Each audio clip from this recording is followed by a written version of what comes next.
Okay. So now in the session we'll be discussing about the Companies Act. Can you tell me the features of companies? Features. What would be the features? Characteristics. Answer. What are the features?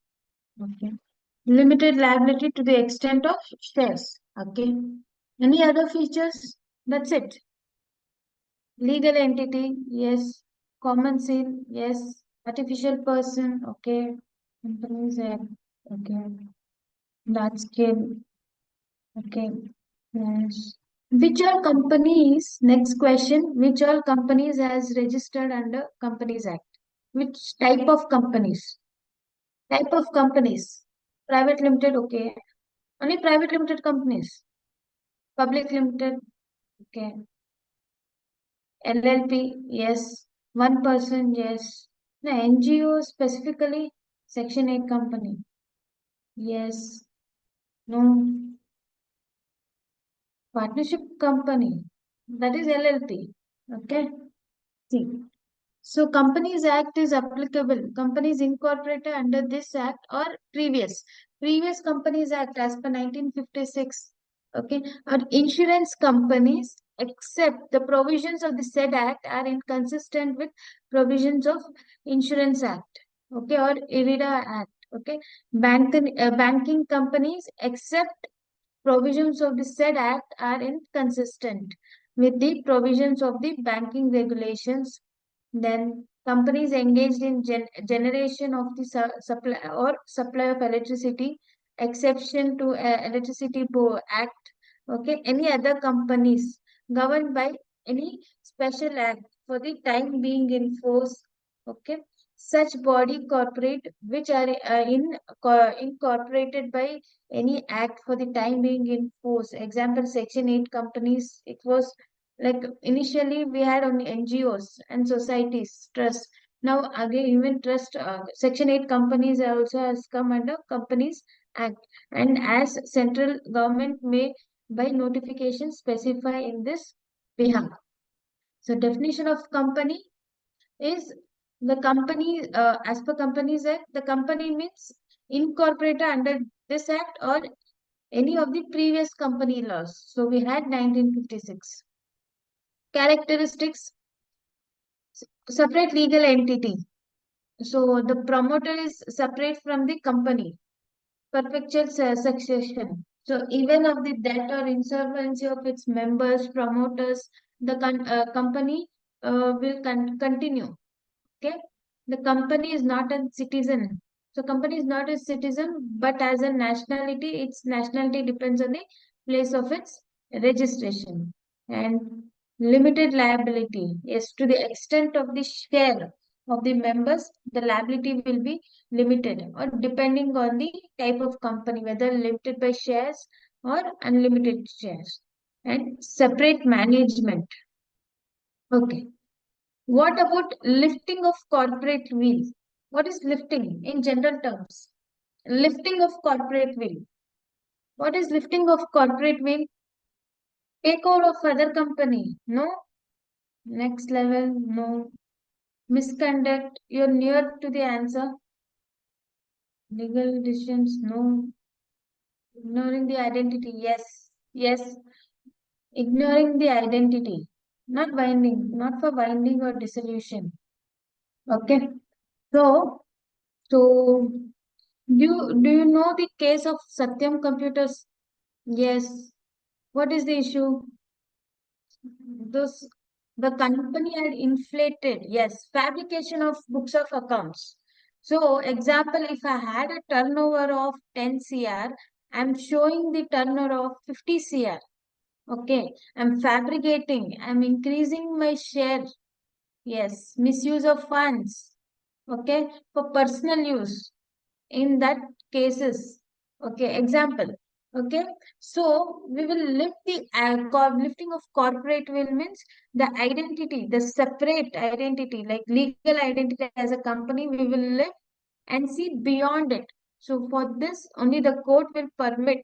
Okay, unless otherwise court permits, you cannot do this act. Okay, that is lifting of corporate will. By fiction of a law, company is seen as a distinct entity, separate entity. Yet in reality, it is an association of persons who are in fact the beneficial owners of all the corporate properties. Okay, the fiction is created by fiction will. Okay, the corporate will. Only a company is liable for the acts. Okay, done in the name of the company, that is defaults, even though members, directors, or officers or any employees of the company had acted on behalf of the company. Okay, the principles of differentiating the legal entity of the company from that of its shareholder may refer to as will of the incorporation. And next, lifting is permissible only permitted by statute or there is a clear evidence. So there is a clear evidence. How can I get the evidence that I have fabricated? The financials. Example, yes. Now, see, give one example in which source of document I will get to know. So in those cases, you didn't have GST. Okay. So your sales were not able to, where sales or purchase were not reflecting in our VAT portals. So in what case, I'm asking, what is the source of document? Balance sheet, no? One source.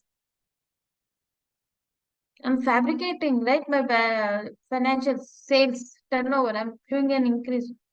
Bills, I can create the bills. That control is with me only. In number of bills I can create. Capital P&L, no shares, no stock items, no. Yes, bank statement. Can I fabricate my bank statement? Huh? I mean, do the editing. Now you can do. But actual bank statement I can receive from the bank and tampered, right? So you have showed the sales of 50 CR, but your inflow of cash, cash inflow statement, inflow from trade receivables are only 5 CR. What about 45 CR? Your debtors are outstanding more than 1 year. The receivables are not shown. This is one point we have a control now also. So as and when for every 6 months, okay. So when you're submitting your GST returns and your provisional financials, banks check this inflow and outflow, and they even ask the aging report. If you have worked with companies, few banks will ask aging report also, aging report of receivables and payables. And the question why they'll compare with receivables and the fund inflow to the company, and the questions will be arise from the bank. Okay, so I have a clear evidence. So I have an inflow of 5 CR, but I'm showing a 50 CR my sales. Okay, example I'm saying. It is not possible to lay down a specific set of circumstances in which corporate will may be lifted. Under certain exceptions, circumstances, the court may disregard or pierce to the corporate will of the company and hold the person controlling the affairs of the company liable for the facts of the company. Where the legal entity of a corporate body is misused for fraudulent and dishonest purpose, the individual concerned will not be allowed to take the shelter behind the corporate entity of the company. Clear? Circumstances in which corporate will has been disregarded, the corporate personality of the company are protection of revenue, to, to prevent evasion of taxes, okay, prevention of fraud, determining the character of the company to avoid the legal obligation, formation of the subsidiary acts as an agent or in quasi criminal cases. Clear? Now Yeah, every month now stock statement we will submit, but a small comparison which every time they do, they used to ask. So one of the company where I used to give the consultancy, they used to question because the loan taken from the company was a huge amount. Okay, so in that cases, large corporate companies, there would be a number of questions after submitting the provisional financials, because bank statement is at their end. And as per RBI guidelines, if you have any bank loan, there only you should have your current account and OD. You can't maintain more than one current account in other banks. Clear? In that way, they can't transfer the funds from one bank to another bank, and any misuse of fund also does not arise. So the control lays, and they give the report to the RBI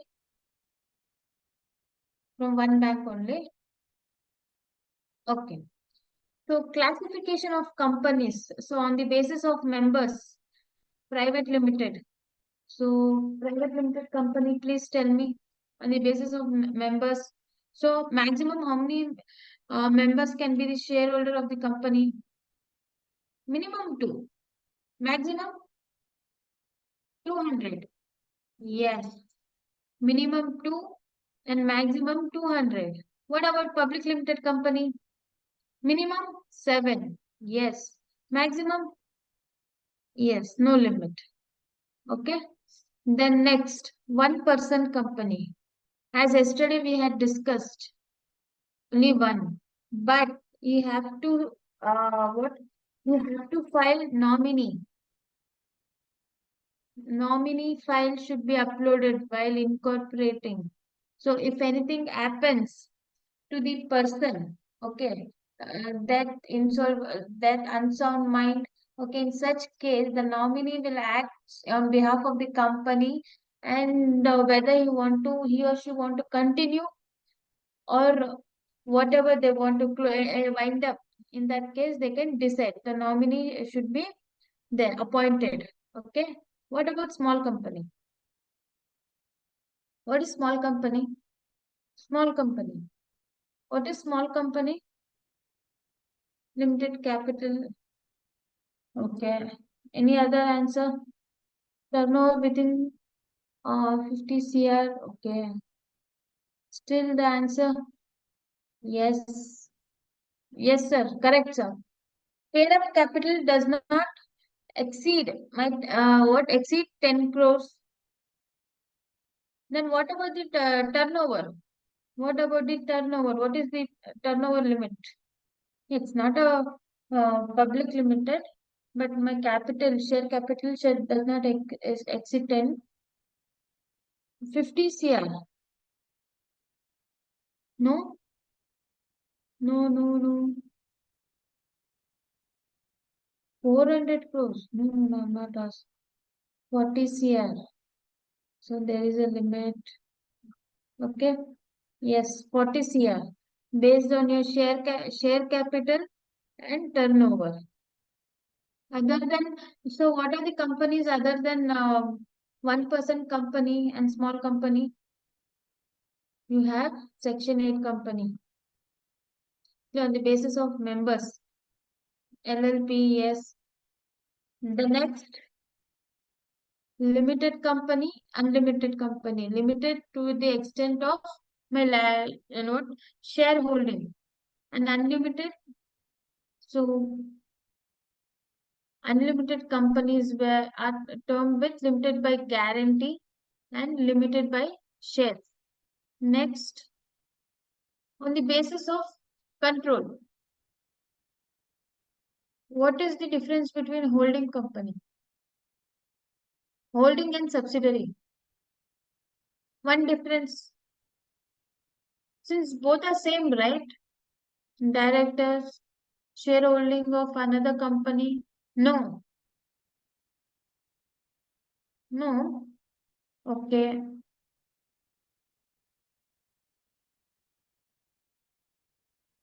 Difference between holding. Both are not same. Why? Control. Okay.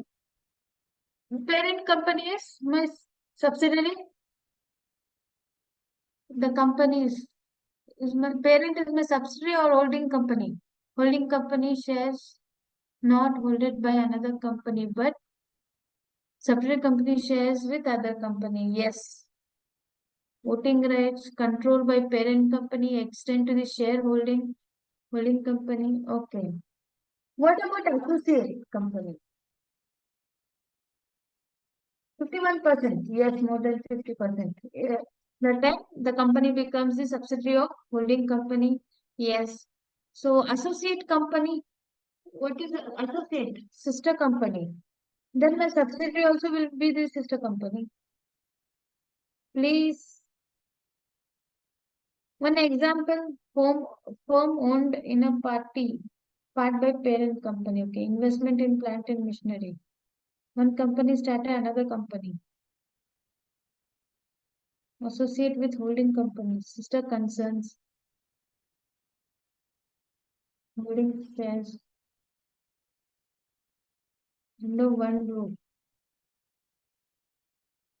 control interest in other companies. Directors and same in association. Amalgamation. One company takes over other company, that time it becomes amalgamation, right? Joint companies. Yes, my directors are same. Okay.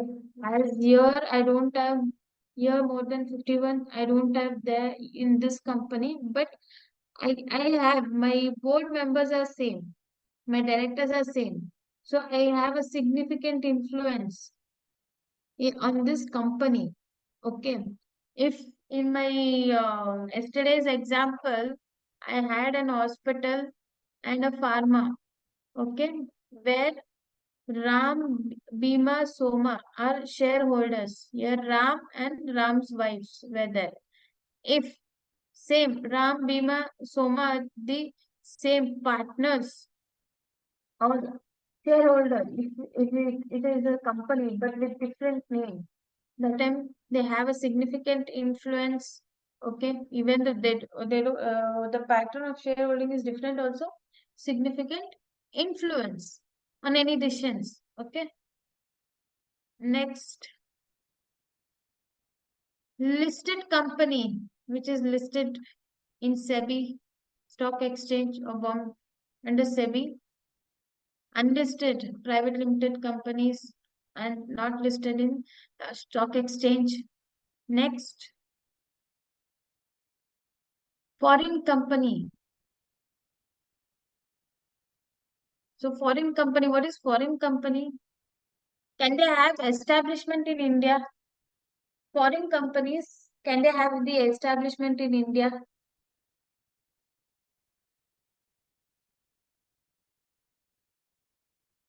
No. Why? Why no? Yes. But one condition is that one of the directors should be an Indian.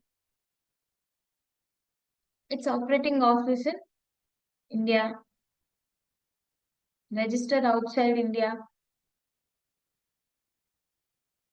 Yes. Okay.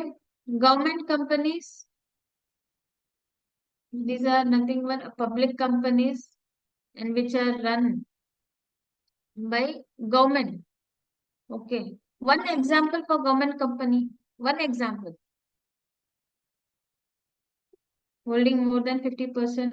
Mysore Sandal, MSL. What about KBJNL? See, SBI comes under RBI rules and regulations. LIC is not a government company. Indian Railway, yes. Okay, MESCOM, yes. BML. What about KSBCL, Karnataka State Liquor?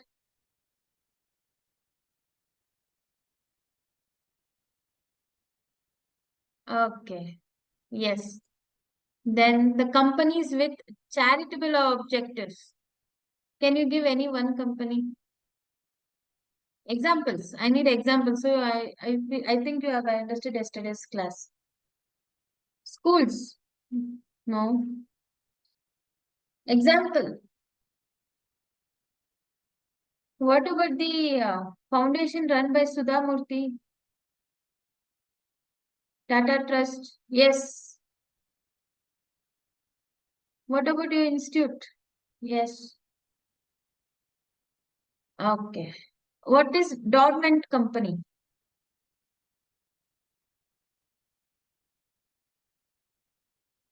Dormant. Yes. Infosys and Reliance company. Section 8 companies. Next question is dormant company.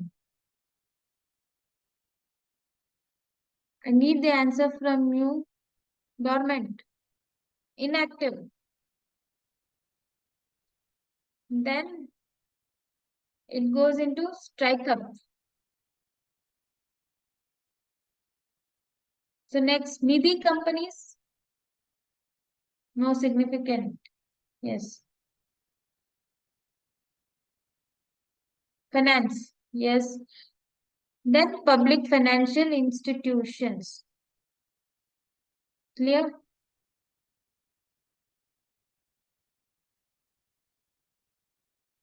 So next in companies, what do you mean by MOA?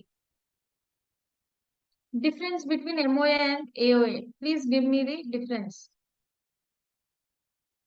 I feel same. While registering, I'll just click that I have not entrenched anything in AOA. External and internal objects. So first give me the difference. First MOA. So in MOA, what are the what items, number of items which will be listed? So it's everything is known by you. MOA is first document. Okay.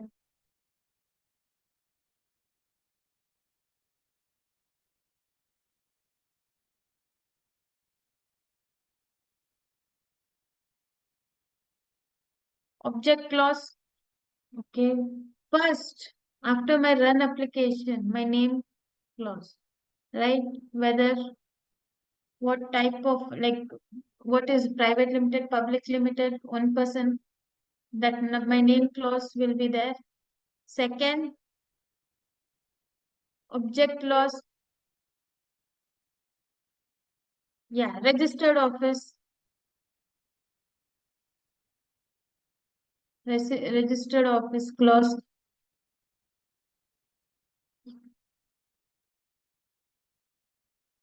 Okay. There'll be my promoters, right? First directors, first promoters, liability, then capital clause. Okay. What about AOA?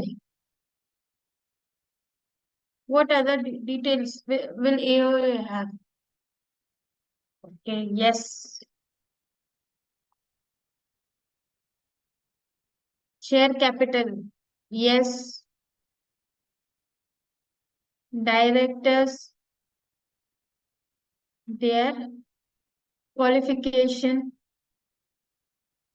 their address, and their address. Next, any other clause? Only this much? Directors, okay. DSC does not come here. Rules regarding dividend, how the dividends will be paid out. So your company accounts, who is the authorized person, accounts and audit. Auditor appointment is after incorporation within 30 days. Like what is the process, procedure of the audit will be mentioned. and the powers of the company to borrow the loan. So rules and regulations should control and govern the conduct of the business. Yes. So my lender can be the bank, NBFC. Can I take a loan from individual? Can I take a loan from individual? Why? Yes, no, no, no. No is correct. Why? Why? Question is why? Individual, why can't I take the loan? Only from directors. Yes. Not permitted by law. Other than directors, we can't take. Yes. So, in my Companies Act, MOA and AOA, where MOA consists of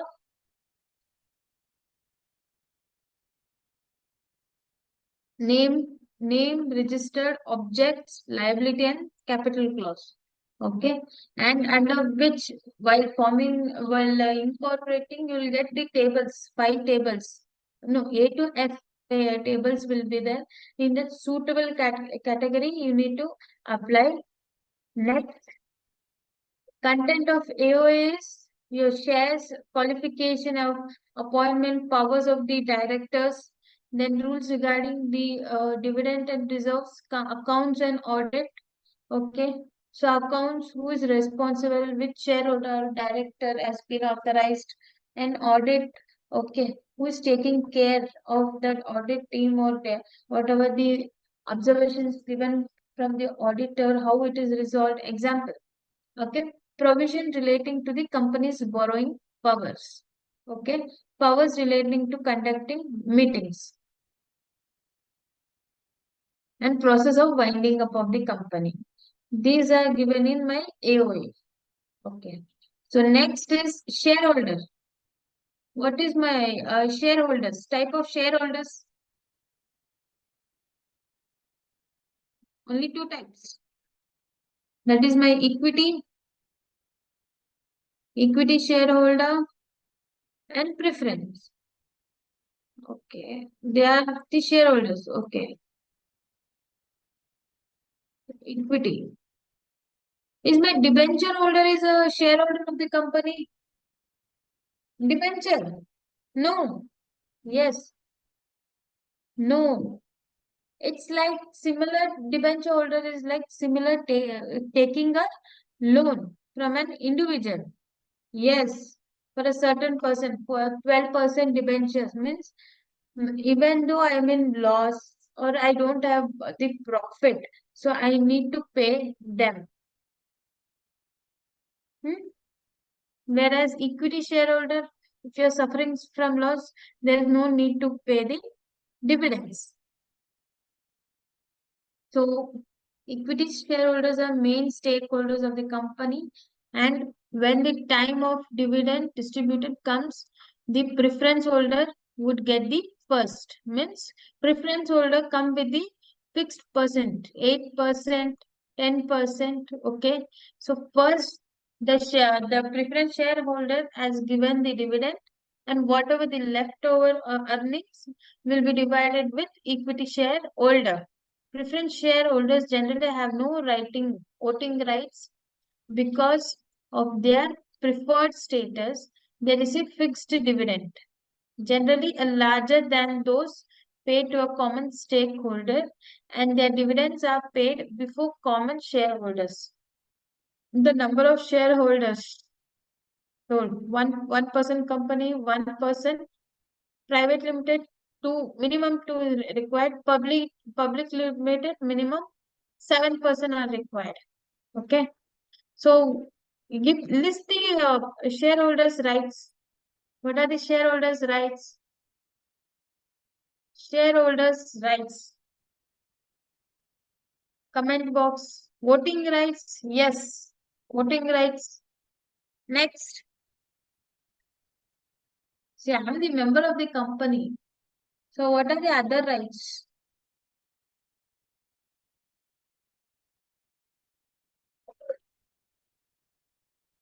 Attend the meetings. Yes. I can attend the AGM. Director's appointment. Yes. Signing. So I'm not talking about small companies. In general. In general. Inspection of books of accounts. Yes. Claim dividend. So, see, there was a director, okay, after certain time, he started to misuse the company's fund, okay, or he started to make some illegal transactions. In such case, is the shareholder has a right to take a legal action against the director? Yes, yes. Okay. So right of a shareholder to take a legal action. So then appointment of company's auditor, voting rights, yes. And so does he has a right to get the financial reports copies? Yes. So if the shareholder, if it's I think as a private limited company with shareholders of three people. So one person got to know this person has indulged in fraud or he has become insolvent. So he has not is now this person is not incapable of running the business. Can he call for winding up of the company? Winding up of the company. Yes, no, no. Why? I'm asking you are saying there is no right for the shareholder to call for the winding up. Why? Who had given? Zoom user. Why no? Natarajan. Why no? Why the shareholder cannot call for winding up of the company? My example is private limited company. Yeah, they're not, but they has the rights, right? So once I can have a meeting, okay, I can say see, this has happened, so we'll call for a winding up of the meeting. So winding up of the companies, they has the right for voting. So yes, partners don't come. Okay. So first, appointment of directors. The directors are can be appointed.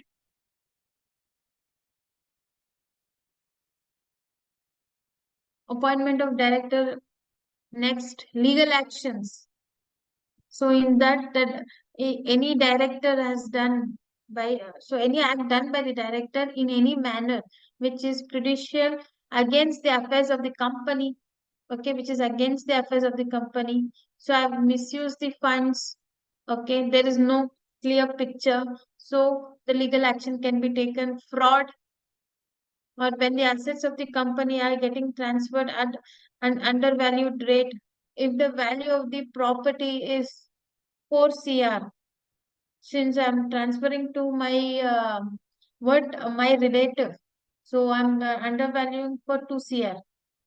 So in that case, the legal action can be taken when there is a diversion of funds. Diversion of funds and I'm using for personal use or transferring for different business. Any act done in a malified manner. Clear? Appointment as told. Appointment of company auditors, voting rights for the shareholder. For any decisions, they can have the voting rights. So voting can be done either by showing of hands, polling, electronic means, or voting by postal ballot. Right to call for general meeting. Rights to call for general meeting and attend. and right to inspect the registers and books, right to get the financial statements, and right to call for winding up. If the shareholder sees that there is some misuse of funds or some illegal activities are undertaken under the what company. Other rights. When the sale of any material of the company is done, then the shareholder would get the amount when they are entitled to receive. Okay, during the time of dissolution.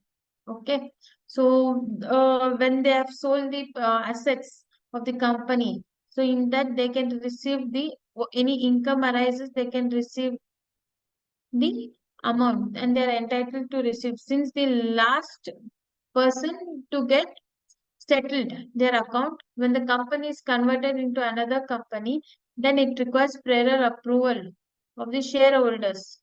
Also, all the appointments has to be done according to all the procedures, and also auditors and directors have to be done. Directors, okay, where amalgamation has taken place. So before going for amalgamation, so all the concern should be taken from the shareholders, right to approach the court in case of insolvency. What are the duties? Duties first, you need to participate in general body meeting, AGM. Okay. Shareholders should consult on the matters of finance and other topics. Okay. So, uh, just by a vague information, I can't take any decisions. Okay. I can't go against the company. So initial, so I have a duty. So I should consult the about the matters with the company. Then take next steps. Shareholders should be in touch with other members of the company so that they can see the work in progress of the company. Clear? Okay.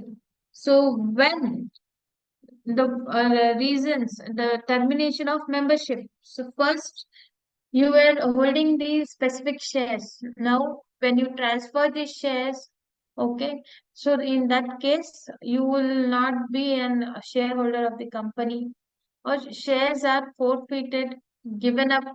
Okay, if the call money, so if the call money, if you have done the initial payment, the call money has not been received even after giving the notices. If you have not received any share balance share amount money, arrears of share a call amount, in that case, the share will get terminated. His shares are sold by the company of enforce a lien to enforce a lien. So you have pledged the shares and you have taken some loan, and in that case, so when you are not liable to pay, okay, the shares can be sold to him. So in that case, your the person will what we say terminated to be the member.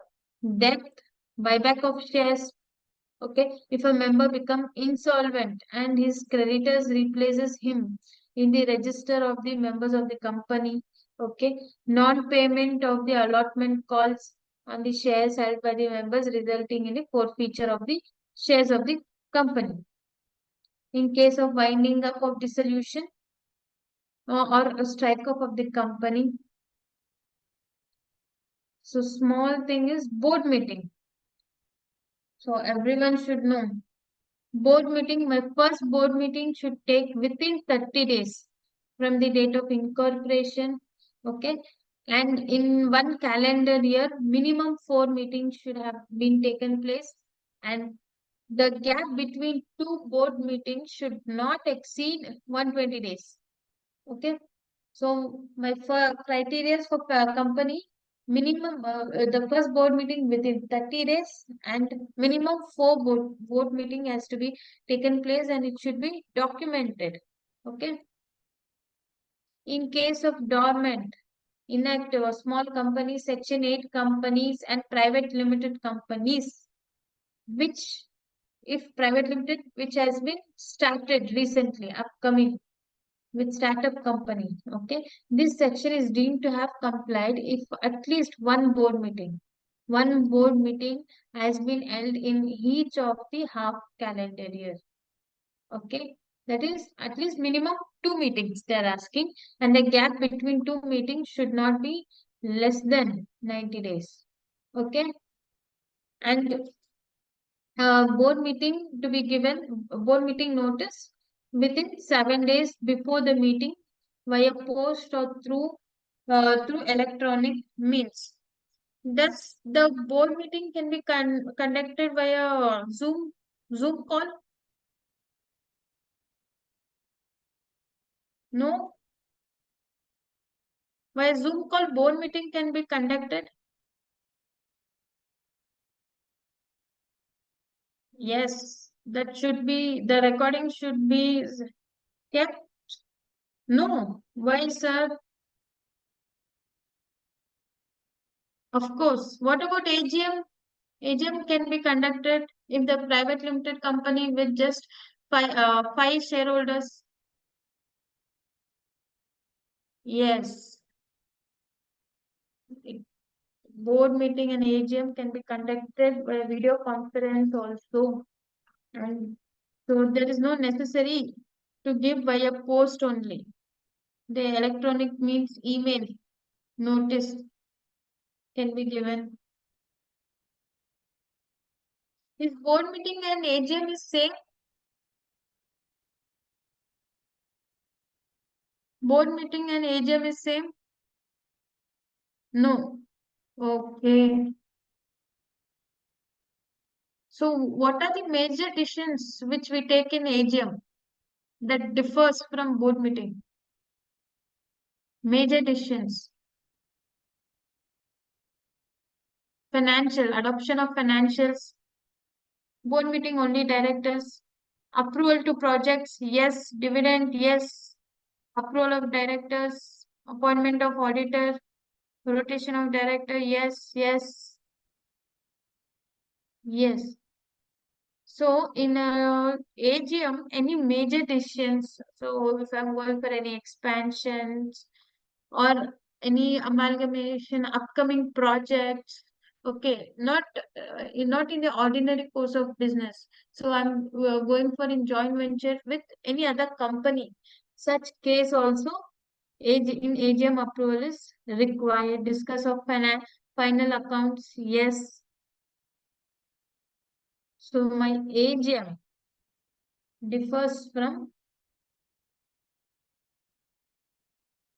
all companies except there is an exception for one person company. One person, he is a shareholder, he is the director of company, he himself cannot conduct AGM and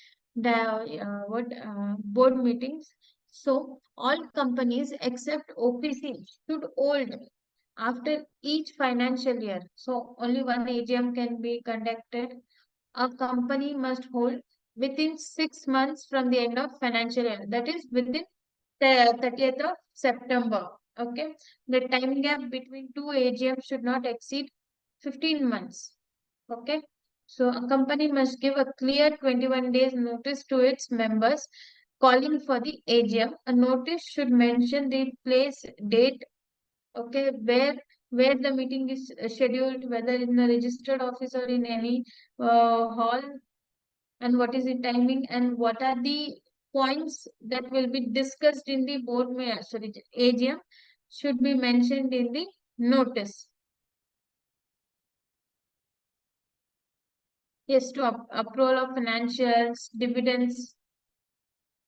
So these will be mentioned in my notice. Any doubts still here? So it should be communicated before if it's adjourned. Yeah, in same day or of the same time of next week. Continuation of the meeting. Okay.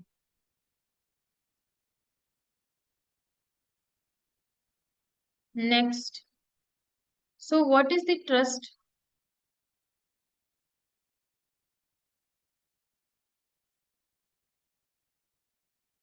Trust. So my NGO is there. They all work in similar way. Trust, Then next, non-profit organization. Next, Section 8 company. This too works in similar manner, where to increase or to improve, promote education, art, culture, etc. What about trust? What about trust? Spiritual activities. Okay. So one case study. So I was suffering with very serious illness. Okay, my children. I have two children. They are. I'm suffering with very serious illness. I have two children. Okay, they are still minor. So I will write a will and create a trust. Whereas until they come to major, the assets cannot be sold. And the assets should be used only for the benefit. The benefit will be for their education and day-to-day expenditure should be used. So, like as such, the trust can be created or formed. No, because they are minor. And one more is minor cannot enter into any contract, right? Whoever will be the guardian should just take care of those assets. Yes, guardian is trustee. Can the trustee sell off the asset? No, no. So so you have learned in Relief Act, if the trustee have sold the asset, say my children are not my major also, okay, without their permission. See, now I'm not living also. I'm not in existence. I've already died. So in such case, can he sell my asset without the consent of the other trustees? Okay, he cannot. Okay. No, my only condition, my trust condition, why the trust is formed. Until my children come to major, the assets cannot be sold. It can be used for the benefit of my children's specific asset. Yes. Clear? Once until they reach the major, they have the rights. Okay. So this act was introduced in 1882. Indian Trust Act. A trust is an obligation annexed to the ownership of the property and arising out of confidence reposed the benefit to the another or another and the owner. The who is the author? Author of the trust. Author. In my case, who is the author? Head. Yes, myself. Yes, I have created a trust for my children's safety. Who is the trustee? Whom in trust I feel that this person can take care. Okay. Beneficiary are my children whose benefits the confidence is accepted. Beneficiary. My children are my beneficiaries. Yes. Trust money means my rental income. Can it be my property rental income?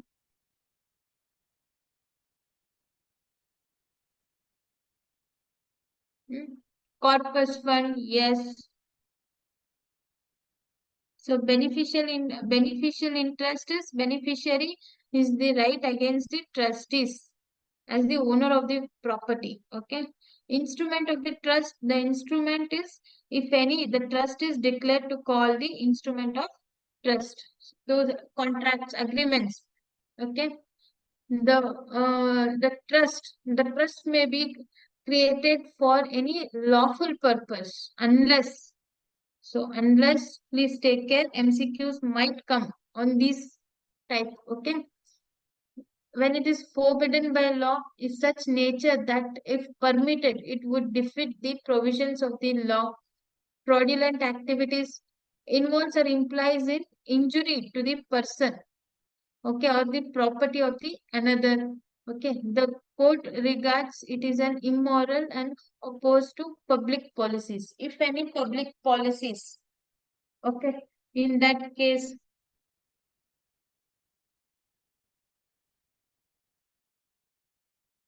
so every trust which the purpose is unlawful, okay, it is void, where a trust is created in two purpose, one for lawful purpose and another for unlawful purpose.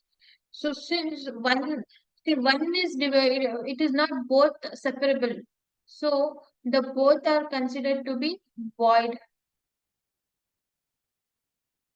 So trust can be created by every person competent to the contract under Section 11 of the Indian Contract Act. Competent means he should be a major and not he should be a sound person or not disqualified by the act or law.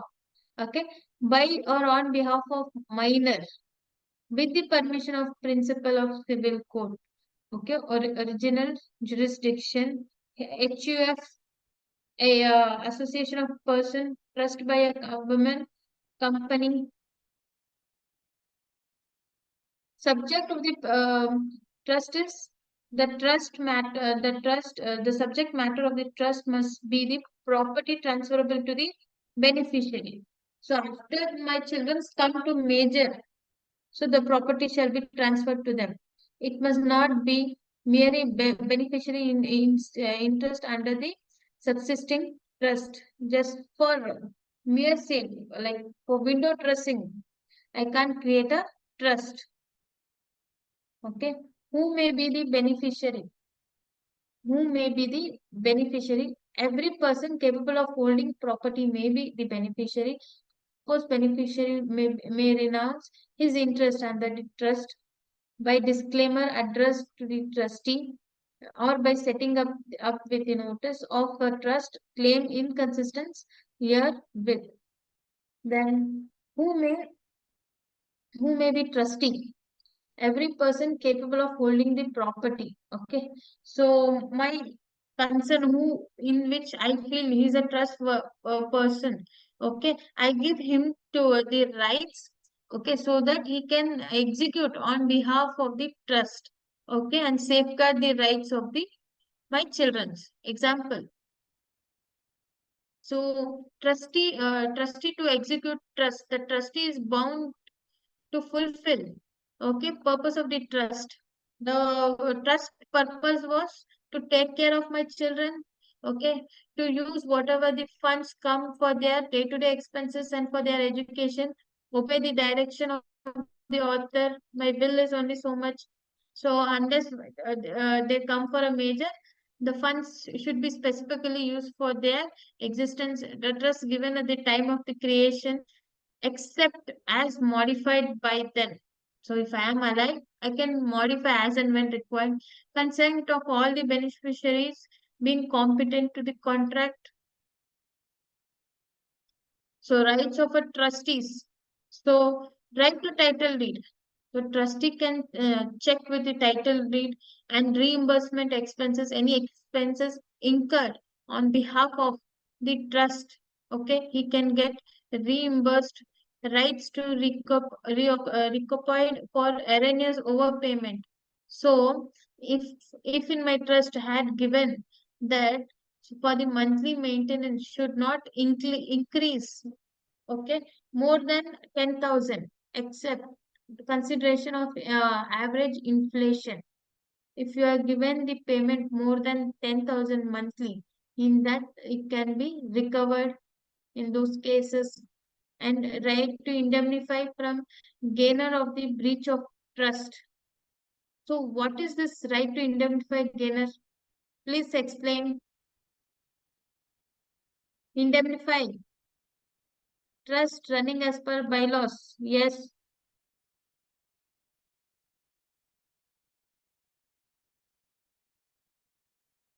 Minimum two members should be there. to form a trust.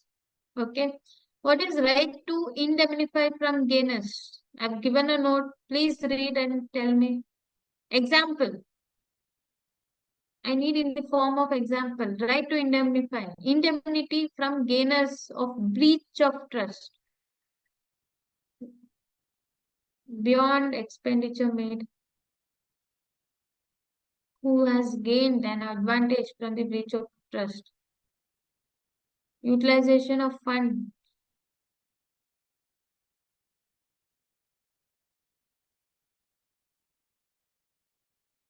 I'm saying breach. So in Contract Act, we have learned about breach of contract. So what is indemnity? Indemnity, right to indemnity from gainer by adverse acts. Yes. Reimbursement, first one it got over. Second point. Use funds for personal use. Yes. So if the trustee has a valid documents, okay, from then by a law, but the other members, the beneficiaries has misused the trust funds. That time he has an indemnity and he can safeguard himself. Okay. Right to apply for the court for the opinion in management of the trust of the property. Right to settlement of accounts. So once my children comes for major, so in that case, trustee can apply for settlement of accounts, and the trust gets cancelled and the properties will be transferred to the children's.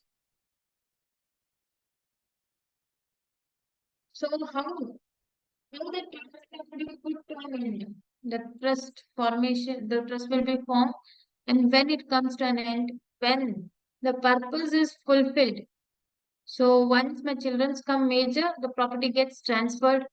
When its purpose become unlawful, the trust was made initially it was lawful, but after few years, few days, it became an unlawful. Okay, in such case, the trust will be put to an end when the trust fulfillment of its purpose becomes impossible by destruction of trust property. Okay, or otherwise, if the beneficiary is not alive, or is there is a destruction of the property.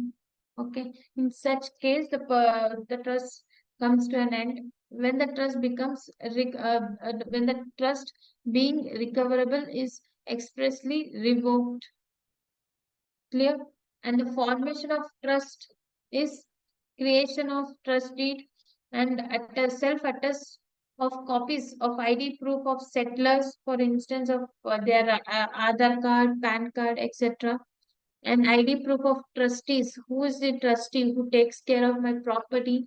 Proof of trust registered office and registered with original deed, and trust may apply for PAN and open a bank account, separate bank account. Okay. So public trust and private trust. So interest is vested in uncertain and fluctuating body. There are public, general public or class of there. Okay, whereas private trust, okay, where the beneficiary are definite and ascertained individuals, my children's. Okay, here the temple trust. So where as definite, uncertain or general public also is there. Private trust have limited and narrow domain. It's a larger and wider domain. Clear with the trust?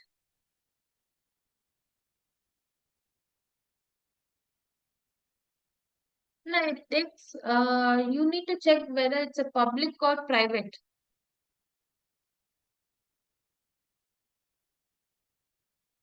So if it's registered, if the trust is registered under Section 8 company, then you can check within your ROC portal. Next is my society. So similar to society trust, but but it is society's registration as per 1860. Okay. Your societies, what is the society here?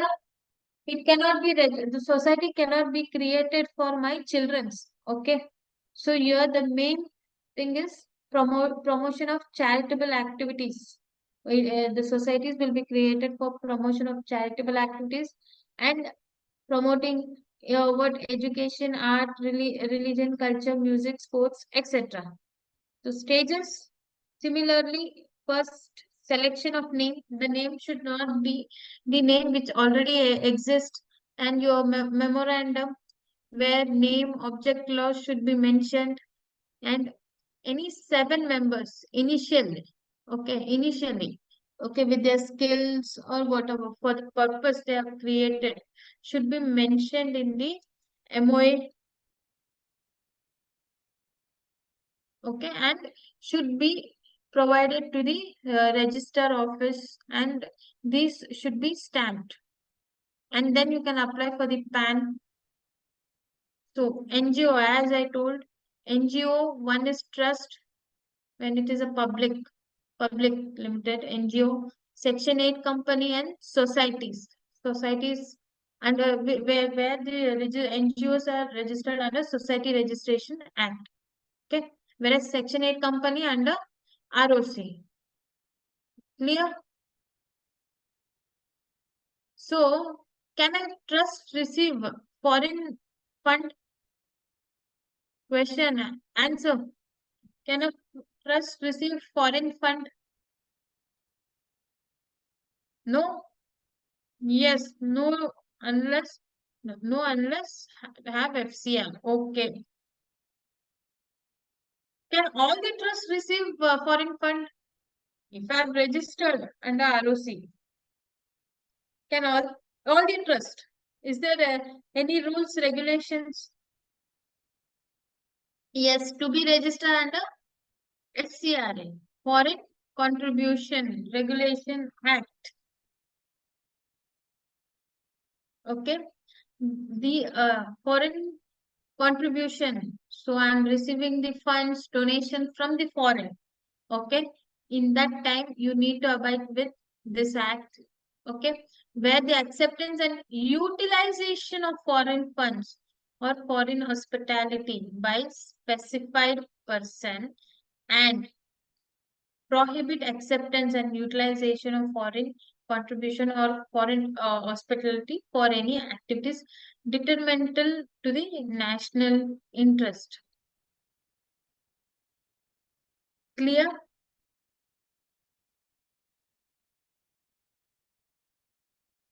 Okay. What is the purpose I'm receiving? So, example, I'll give two examples. So, one, my first motive is to create employment opportunity. Employment opportunity to disabled disabled people.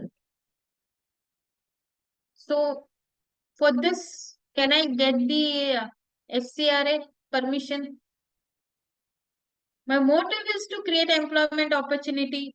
So to give the education to them, to give the education to them. So I'm getting the funds from outside country. Yes.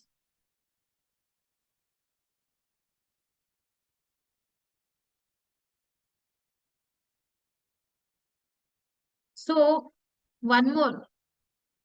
Um, so next, an example for prohibit acceptance. What is for national interest? What is the national interest? Example. One example. So recent in Bangalore, educate. Okay.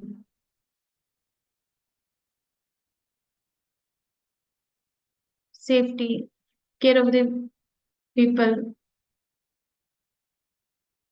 No, I'm asking one where the determination of national interest. How it affects the determination of national interest.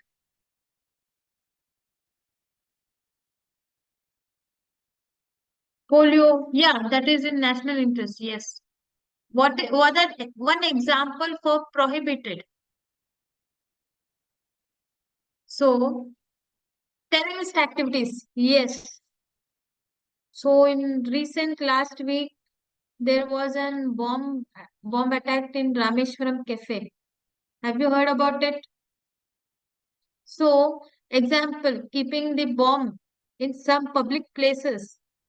So this would be for our national, national security and safety. Question of national security and safety. Yes, Hawala funds safety. So this is prohibited. I cannot raise the fund for these type of activities. Yes, drugs. Yes, clear.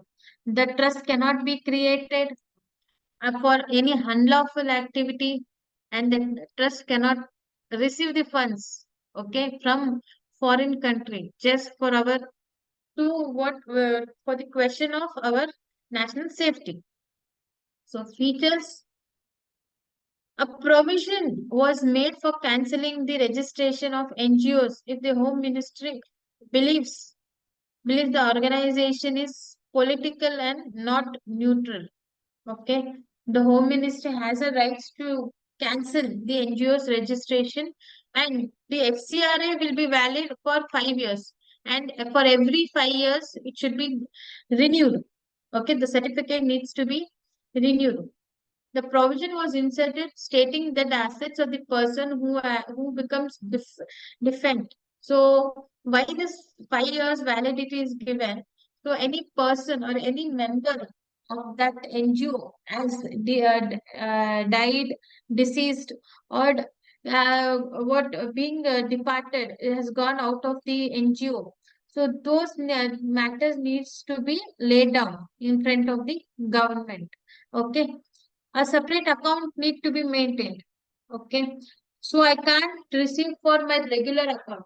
For any foreign inflow, separate accounts to be maintained, but it can be what given or transferred to a number of accounts maintained by you. Okay, and every banks would be obligated to report to the prescribed authority whenever there is a foreign inflow, foreign currency inflow.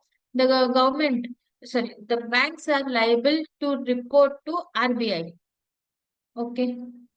Now in our SFT transactions, those declarations. So example, if you have withdrawn more than 1 crore, so in SFT transactions, there will be a reflection that you had withdrawn in this financial year this specific amount. So these reports are given from bank. So similarly, if any foreign contribution, if you are receiving any foreign contributions, such case banks are liable to report to the RBI. Okay. Next, who can accept? Once, who can accept? All the NGOs cannot accept the foreign contribution. First is their objectives. Based on their objectives, then they have to be registered and have to have the certificate. Okay, and they need to maintain a separate account listing of donations received from foreigners and getting audited from a chartered accountant submitting to Home Ministry every year. Clear up to your public welfare? Yes. New Delhi branch. Yes. Who is debarred from receiving the foreign contribution? So the person who's contesting an election, politicians, cartoonists, editors, publishers of a registered newspaper, judge, government servants, employees of any incorporation, members of any legislature, political parties. Okay, when political contributions are there, but from foreign you cannot receive. Okay, the next point is foreign contribution shall be okay shall be received only in a single bank account. However, the multiple bank accounts can be opened for utilization of foreign contribution. So Example, I received the foreign contribution to my SBI, but I have a development branch, say in my Hubli, Bangalore, Chennai. In order to have a clear picture, I can have number of bank accounts. Okay. So from SBI, I will transfer and I will get my what is the contribution received from this Hubli branch and how they are utilized each branch. Clear? And certificate at any time can be suspended. Okay, for a period of 180 days from the central government. Why? When your purpose becomes unlawful, okay, and it is against the public interest, okay, in those cases, the certificate can be suspended or even cancelled, okay, or even after the period of 5 years, you have not gone for the renewal or the facts given by you is incorrect, which is like incorrect, in those cases can be cancelled or suspended. The information in the application, the renewal or thereof is incorrect. Whatever the information provided by you is incorrect. Okay. Holder of the certificate has violated the terms of the certificate. Okay. So public interest, holder of certificate has violated any provisions of FCRA. Holder of certificate has not engaged in any reasonable activities, okay, in its chosen field for benefit of the society for 2 consecutive years and has become defend. So okay, so my main purpose was providing the employment opportunity by educating them, right? And disabled. Okay, like example for blind or the person who cannot hear, and providing, giving an education and placing in a job. Okay, in those cases, I'm not doing any such activities. So that time, my FCRA can be cancelled. Okay, clear? Clear with NGO? Once there is an issue in to ATG. Yeah. See, I will issue ATG. Yeah, see, here you can open number of accounts. See, what is my NGO means? It is for promoting or charitable purpose. Okay. Or promoting education, art, culture. Okay. So, FCRA, foreign contribution. First, you need to receive the certificate from the central government and it is valid for 5 years. Okay. So, every 5 years to be renewed. Okay. So, my first motive was in my example is creating an employment opportunity.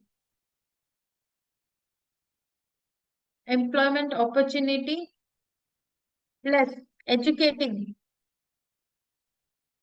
educating disabled, disabled people. Clear with this, my objective? Clear with the objective? Yes. So now, since I have approached foreigners to provide the fund. Say there was an insurance company, CSR activity, foreign company. I'm speaking about foreign company. So, from their CSR activity, I'm asking the funds or individuals. Funds for my objective. Can I take without registration the funds? Please tell me. Without my foreign contribution certificate, FCRA certificate, clear with this, right? So before approaching insurance company, foreign company, not an Indian insurance company, foreign company or individuals contribute, donate for my objective, I can't I can't start. Okay. So the one condition is you should have only one bank. Whatever amount comes, foreign inflow to India, foreign remittance should be done with only one bank. Okay. From this bank, you can disperse to number of your branches. Okay. Or if you're maintaining one bank for all the bank branches, you can keep and you can have a track. Okay. And every year, the financials should be submitted to central government. That's it. Okay. So, if my main objective was employment opportunity and educating the disabled people. Okay. So, I myself was a disabled. I was a blind. Okay. I approached to the government. Now, the next question is, now the funds, whatever I have received, okay, I have a car driver for my personal use, car driver, a cook in my home. Okay. Their salary I'm paying from the trust account. Can I make like this? And my rent, house rent. I have purchased a car in the name of trust. I'm using for myself. Uh, I have showed that there is one what purpose is going. All the photos. How it gets valid? Can only with two employees I can run a trust for personal use only, trust related services. Clear? When my motive was to employment opportunity and educating the disabled people, my motive has become personal use, more of personal expenditure over my purpose. Such case, your certificate gets suspended. Clear? Or instead of educating, I'm doing different. I started CA classes, CA coaching, not for disabled people.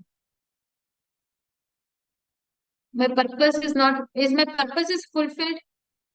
CA and CMA classes have started. My purpose was to educate disabled people, right? Then the certificate gets suspended. Okay. So, or next, create an employment opportunity was my educating and creating of employment opportunity to disabled person. Now, I started an HR consultancy. I'm receiving the what fund, the commission to my personal account, and I'm recruiting the employees. Can the trust can be suspended or no? No. HR consultancy, sir. No. Trust cannot be suspended. Why? My objective was employment opportunity two. I've not given or two. And educating the disabled. The employment opportunity for whom? For disabled people. My objective should be fulfilled.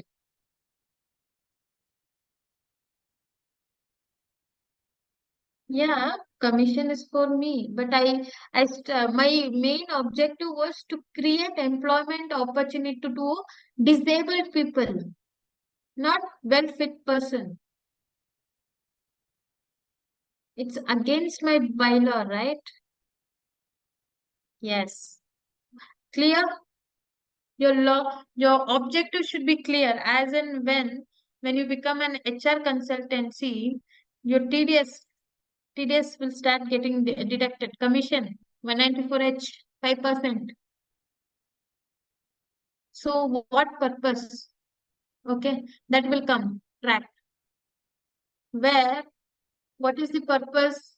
If it's a company, if the commission is given to the trust, okay, okay. If trust, another condition, number of members to whom the education has been provided, those details to be given. So clear up to here? So any doubts? Then stop sharing. Yes.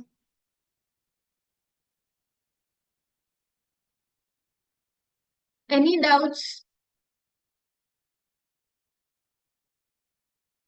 No doubt. Hema,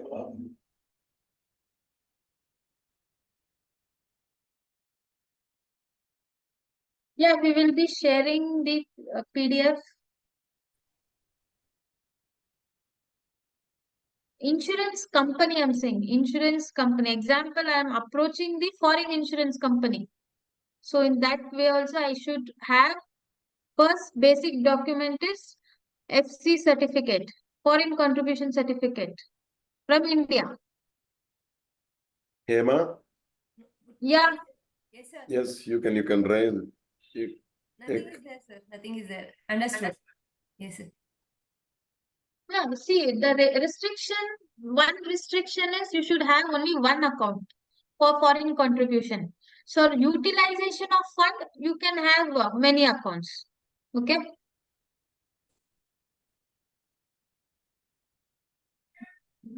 PDF. Main.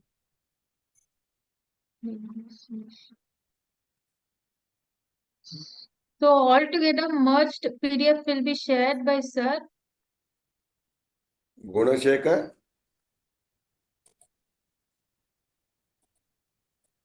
Gunashekaran,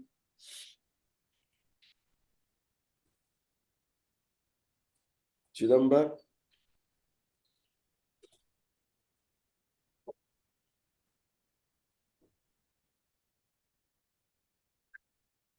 Sekar Babu, Hello. Yes, sir. Chidambar here, sir. yes. Sir, if a trust is formatted for the, if it is given employment opportunity by taking production of its own, craft business, by utilizing the people, like backward peoples, and by creating women employment like that. If that craft articles, if it is started selling and it is started exporting to some other countries, then with a small profit motive, and thereafter it will share that profit to the group of the people who are employed. Is this activity is allowable in trust? Am I audible, sir? Yeah. Audible. Madam, he is asking a small portion of turnover will be there. So they Yes. actually they are doing some export and other thing, and that profit they are want to utilize for the same purpose, whether they can do that business or not. For example, there is an XYZ trust. It is given an opportunity for the Lambani peoples who are very expert in their kundan work like that. There's some craft works. They will produce that crafts in the trust, and they will sell and export those things to the some other countries and some other states. They're running these activities under trust. So up to 25% of Okay. your turnover, like receipt, you can have the business. So that business will be for your sustainability. Okay. So every time I can't be approaching for donation, right? So self-sustainability also should be there to maintain my administrative work expenditure. Okay. Okay, then the trustees are members of the trust or the employees of the trust. They are eligible to take any the profit portion out of that business. Profit portion, no. No. If Okay. they're working, they can take as a salary. Salary. Okay. Yeah. Okay, madam. Thank you. Any profit earned is to Okay. be utilized for the purpose of generating and regenerating all the resources which should uplift what actually your objectives is. Okay. Okay, sir. Thank you. Gunasekaram. Gunasekaram. Hello. Morning, sir. Yes. Good morning, madam. I have doubt. See, trust can be formed and funds can be utilized only for educating to the disabled person or undeveloped That was areas my also. example, sir. I had taken one example. See, for trust fund can be utilized for underdeveloped areas. In like so Yeah. many villages are there, and their infrastructure facility not there. So this fund can be utilized for that also. Yes. So based on your objective, sir. So Object. trust deed can be mentioned for these are the Yeah. objectives should be mentioned. Yeah. So my object, I had given small example. So employment opportunity. So I Okay. can get the example employment means I'm teaching disabled people accounting. Say. Okay. Okay. So in order to generate or employment opportunity, I'm outsourcing them. Or in-house, I'm getting the accounts to get done, and I will get the income also. Okay. Okay. Thank you. So just that was my objective. One example. Thank you. Yogendra Ramanna. Sir, good morning. Hello. Yes, sir.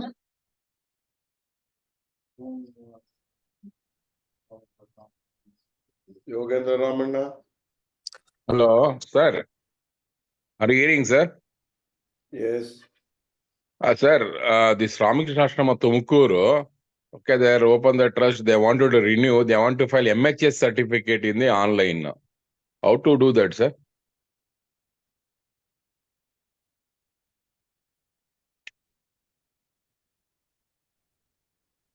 Whether is Hello. clear, madam? Yes, sir. They were because their bank account is locked. They are telling file MHS certificate. Then we will open the account like that only. They renew the account. Okay. So you need to go mha.gov.in. In that Okay. portal online, you should apply, sir. Okay. Because their account is freezed. They are having account in Delhi. Okay. They wanted I to think reoperate. They want to Okay. reoperate that account. That's why account is freezed due to non-filing of this MHS certificate like that. Yes. They need Then how to to renew do? that certificate, sir. They send me that certificate and everything. We want to register in MHA. How to do that? I don't know about. Please help me on that. So if you want evening, I'll send the link also, sir, for that. I will Okay, share the madam. number. Madam is in Bangalore only. She is in Okay. Vidyapita. You can Okay. madam's consultancy also. Not an issue. Okay, right. I'll take your help, madam. Yes, sure, sir. Okay. Mohan Kumar.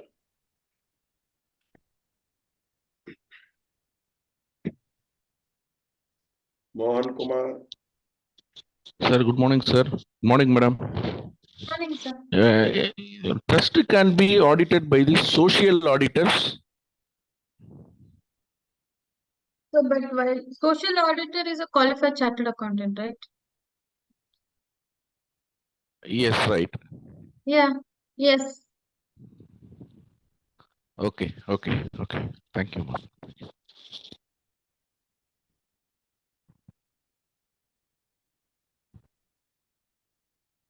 Paul Raj. Sir, good morning, sir and madam. Sir, Good morning, sir. can the trust can invest on behalf of trustees in insurance companies? Trust investor on behalf of trustees or beneficiaries, sir. Yes, trustees are beneficiary. Can the trust fund be utilized for investment in insurance on behalf Yeah. of trustees? The beneficiary can be the trustees only and the board only. Okay. If the deed allows, you can sell. Okay, madam. Thank you, madam.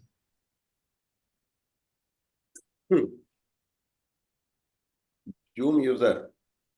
You are not renaming and you are not getting an attendance.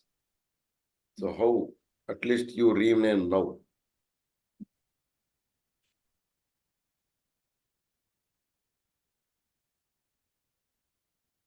Zoom user.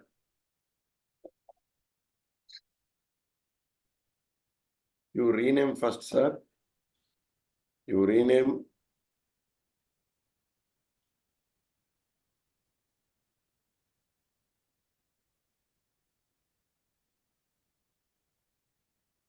Is our voice audible to you? Hello.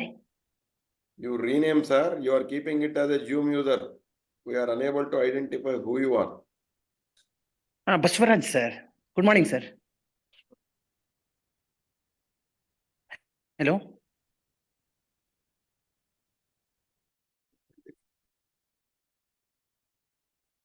Gunasekaran.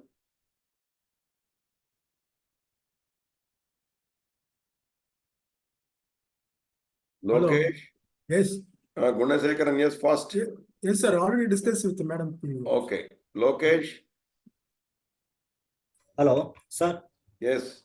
Hello, sir. My question is, company turnover is 10 lakhs, sir. Appointment of auditor, ITP can appoint it, sir, in company. Turnover is below 10 lakh only. Company turnover is only 10 lakh.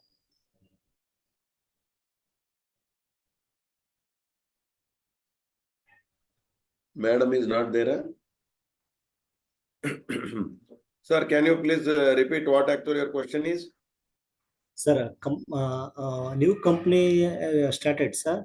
Okay. Company turnover only for 10 lakh. Okay. Appointment of auditor can ITP No. appointed? Companies are mandatorily required to be audited by chartered accountants only under the Companies Act, irrespective of the turnover. Audit means actually if the business is below 1 crore, okay, the compulsory audit will not come, but the statutory audit under ROC has to be done only by a chartered accountant.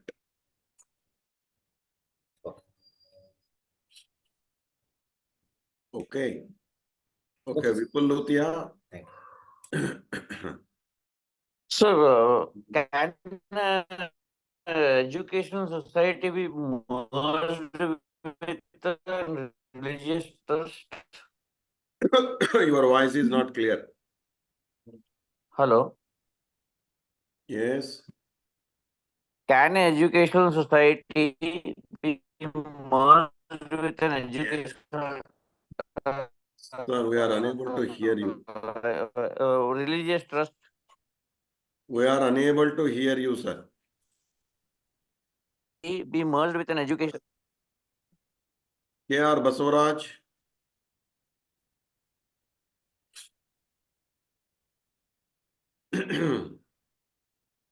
Okay. Madam.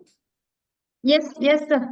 That Vipul Luthia's voice is not clear and Basavaraj is unable to talk. Hello. Hello. Sir, you have to talk in a very diligent manner. You are not. Good morning, sir. Good morning, sir. You are not hearing us and your voice is not audible and you are playing with a handset. Yes. Good morning.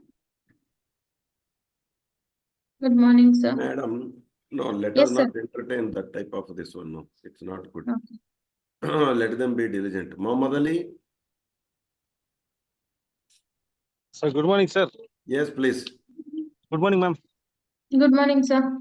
Ma'am, according to LLP, yesterday you discussed, who is the auditor, ma'am? He's a CA or a normal person like us? CA. So auditor For means any CA. Companies Act, the corporate, the statutory audit, Because the 44AB is an extra if applicable. Otherwise, company audit, statutory audit is by a chartered accountant only. In LLP case, sir. Yesterday we discussed, ma'am. LLP is also a partnership registered under Companies Act. Okay, sir. Thank you, sir. It is a partnership registered under Companies Act. Okay, sir. Only for the security is limited liability.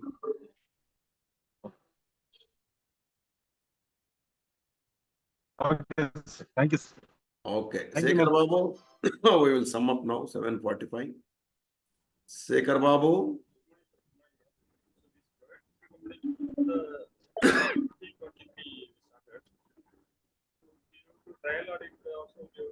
Sekhar Babu. Sir, good morning, sir. Yes. Good morning. You are not. Your voice is very low. Private limited company started middle of the month 2023, sir. So far not built. Madam, is your voice audible to you? We say, see, if the private limited company, see, if they have started in the month of January, okay, say if they started in the month of January 2024, okay, so they can file the financials for 15 months, okay. If they have started before 24, January 24, same financial year 23, either in November, October, they need to file the file the returns under ROC for financial year 23, 24. Trial This audit also we have exemption, to trial audit we have to maintain, madam. yes, you need to file financials. But no, trial audit we have to maintain every day. We have to maintain, madam. Books. No, that small letters. Because so far not built, madam. Only bank transaction only. We opened INC. INC 20 is filed, sir. INC 20 filed last month, November end only. Sorry, February end only, madam.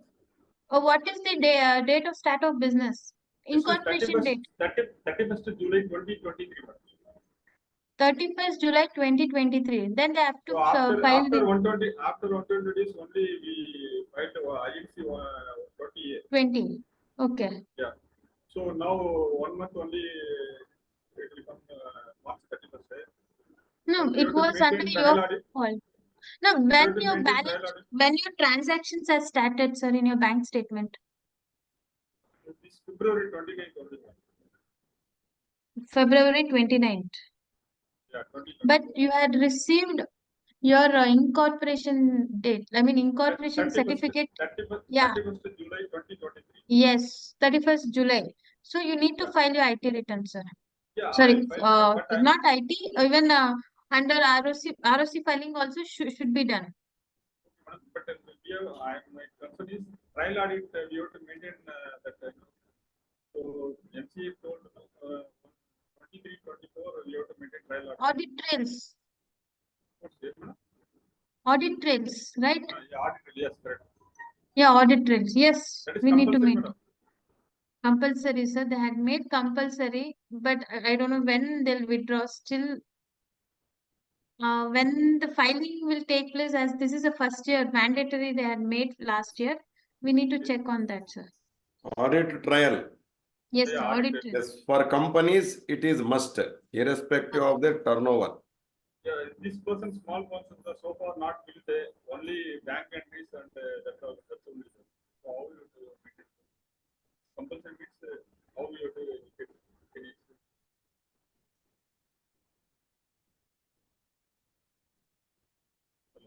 Okay. Okay. Whether his question is over, madam? Hello. No, sir. Netravati madam has asked one question in the text box, madam. Madam, Yes, sir. Yes, sir. she asked one question, whether what about partnership firm? Is it CA? Partnership firm. If it is 44 AB, in any case, that is CA only. If it is not 44 AB, then it can be, okay, their own, no any others. I am right, madam? Yes, sir. There is no need of any professional to get books of accounts. Okay, under the law, except CA under 44AB. Okay, so that you have to adopt the same analogy that whether your 44AD is applicable to you, whether 44AF is applicable there, and all those things. Okay, in accordance to that one, even if your turnover is below 10 crores and if you adopt the cash payment and receipts, both put together is below 5%, then also you can file on your own or it is not required. Okay, if you offer 6% for non-cash transactions and 8% for cash transactions up to 3 crores, it is allowed under 44 AD if it is business. Okay, if it is profession, it is up to 25 lakhs. Okay, all these things are applicable. Yes. Shall we sum up, madam? Yes, sir. Chidambar, I have last one question, but he is not there. Okay. Okay. Okay, dear friends. So let us assemble sharp 6 o'clock in the evening. Okay. Thank you one and all. Happy day. Happy career. Thank you, Madam Ji. Thank you, sir.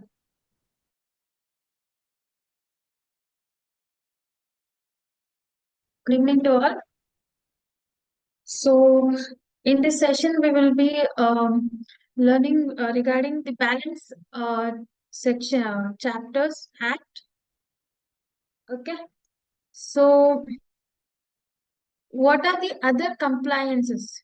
So, under which statutory acts do we file the returns? Except GST and income tax. Except GST and income tax. Okay, PF and ESI. Professional tax, service tax is not there now. Labor, okay. PT, yes. Shop and establishment annual act, done. TDS comes under income tax. Factory act, yes.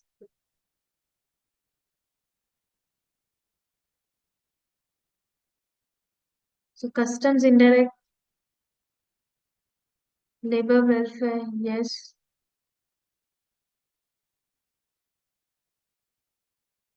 Pollution control, yes. There the certificate will get renewed for every year or every 3 years. 2 to 3 years. LOC form, KYC. Okay. Is professional tax applicable to all the states? Is it all over India same or differs from state to state? Professional tax. No difference. Same. Okay.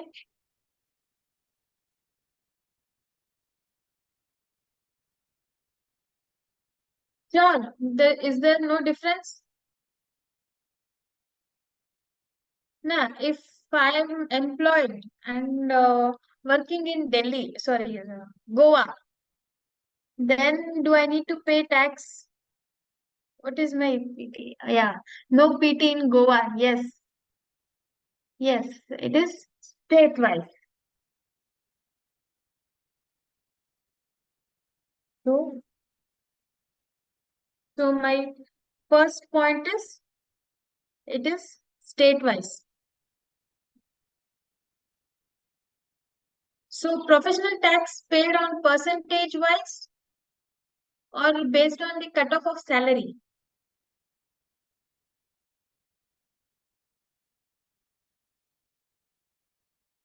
Cutoff of salary cutoff. Turnover, no. I'm asking employees PT. Okay, based on salary. Okay. Based on salary. Slab wise, no sir. That will be my TDS on salary. One that will come under income tax. Okay. So what about the employer? Even the employer needs to pay the tax. Employer needs to pay the tax. Yes. Okay. How much? Annual PT? Oh, yes. In Karnataka, it's 2,500. Differs from state to state. So, if I'm an individual and my age is 67 years, okay, still I'm working. Okay, still I'm working as an employee in one XYZ company. In that case, the company is liable to deduct PT. Okay.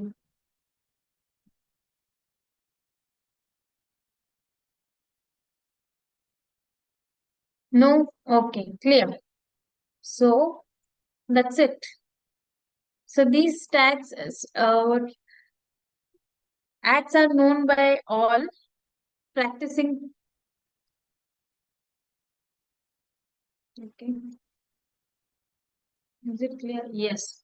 So, professional tax is on all kinds of profession, trades, and employment.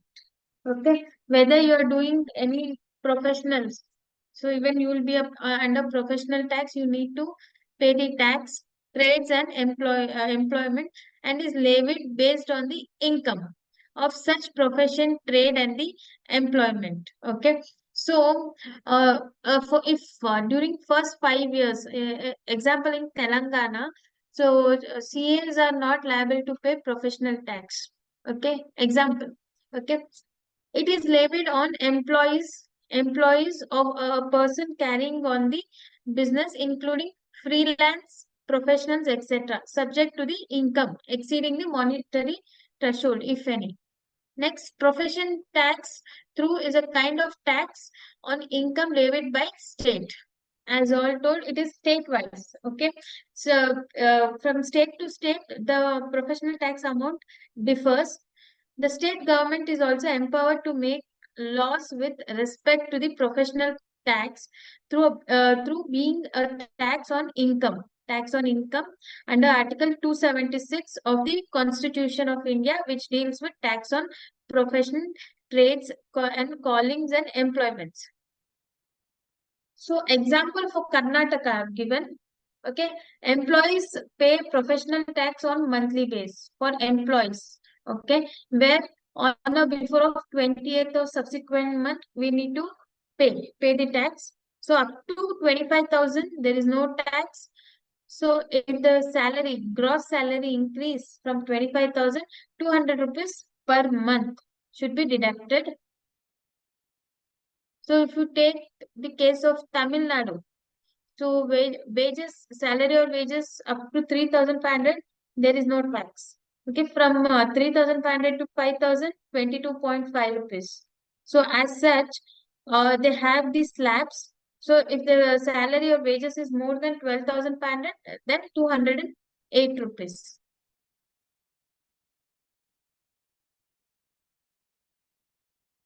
Yes, in Karnataka it's 25,000. Karnataka up to 25,000, there is no tax. Recent amendment.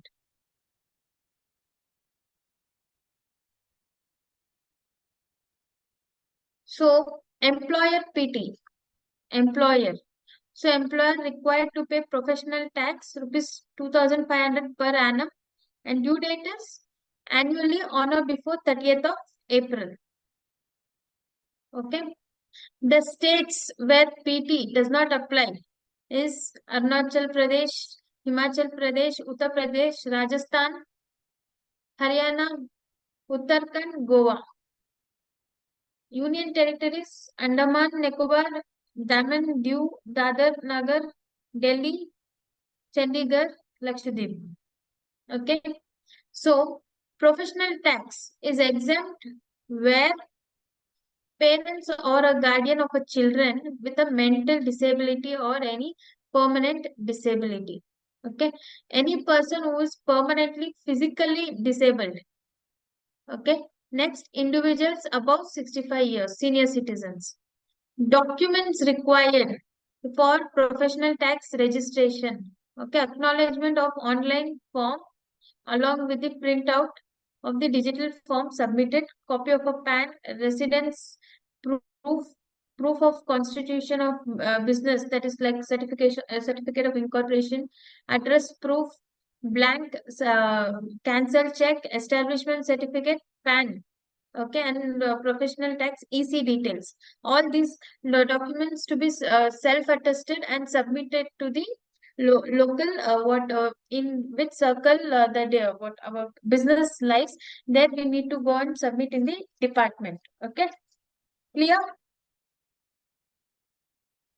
Yeah, exemption after 60 years. 65. 65.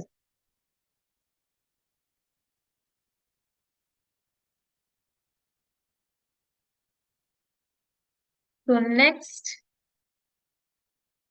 this session only you should answer. Okay. My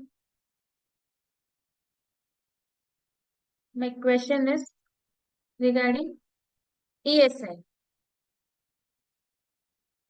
So, what is the number of employees for registration for ESI? Mandatory registration for ESI. If I have 20 employees, 30, 10, 12, more than 8. No. So here you get whether it's 10 or 20, 10, 20, every time gets confused. More than or equal to 10 people. ESI is mandatory. You need to get registered. So what is the wages limit? Wages limit. Wages limit 15,000. 8,500.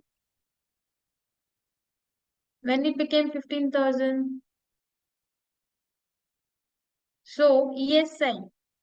So less than 21,000. So ESI is for someone who receives the less salary or so some health issues. So in that case, using your ESI card, so they can get the treatment at free of cost. Okay. So what is the due date for filing ESI, for doing the payment of ESI? Due date. Yes, 15th. Due date is 15th. So employer contribution.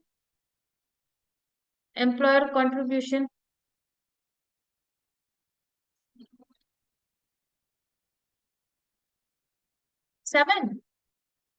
I'm not speaking about bonus act. Employer, not an employee.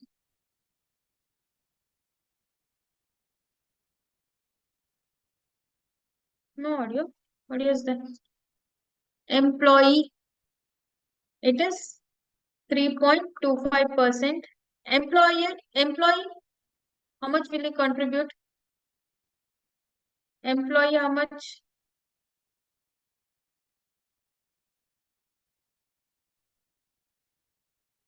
1.75. When they increased, when it became 1.25,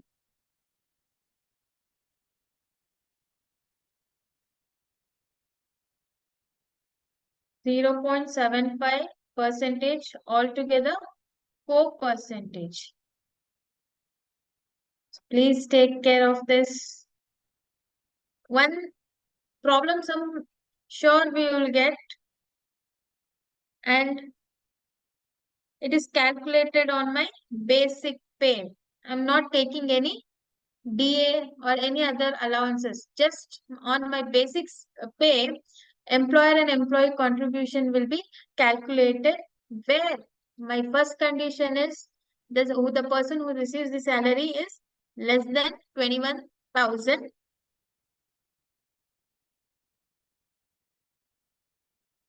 No, sir. As per Act, basic pay. So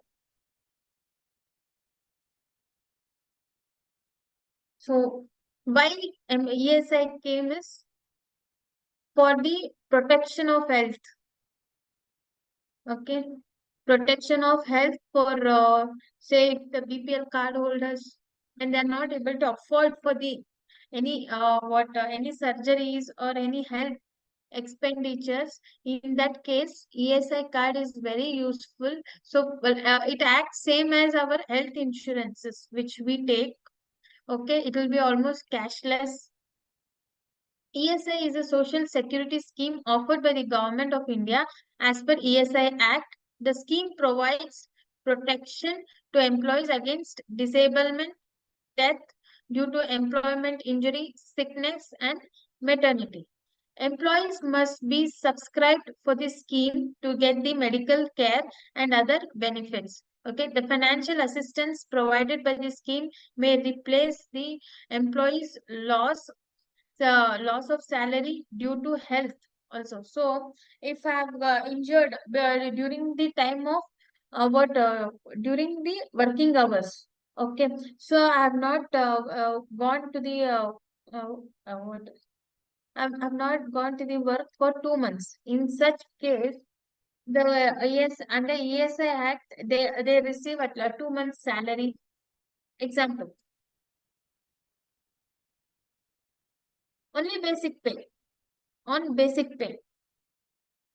Yeah, treatment of family members also, yes. And under esi.gov.in, you need to apply either login, online portal, you can apply and register. And so if new employees also, you need to register via Aadhaar OTP. And you will get the ESI cards also online only. So next, employees 10 or more, then any factory establishment needs to register under ESI Act, wages where they pay less than 21,000, and ESI payment should be done on or before 15th of every month. Okay. The next, ESI is calculated on basic pay.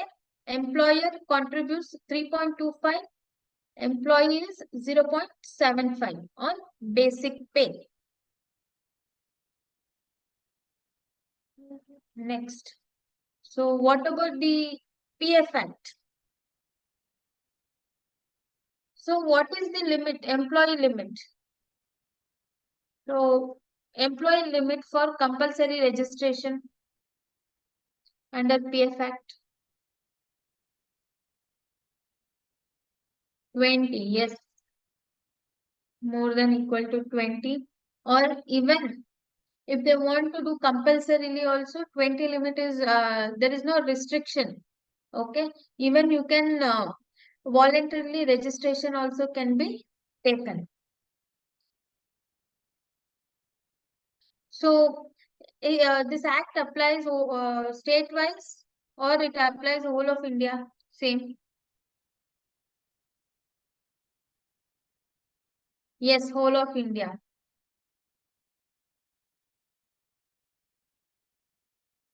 So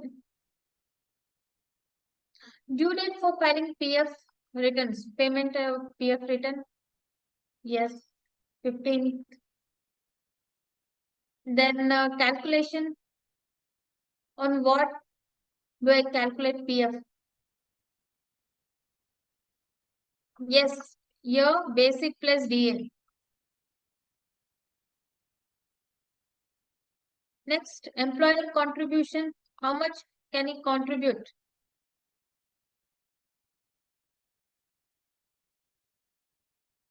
12%. Employee? Okay. But 1, is it 12% unlimited? 12% is unlimited.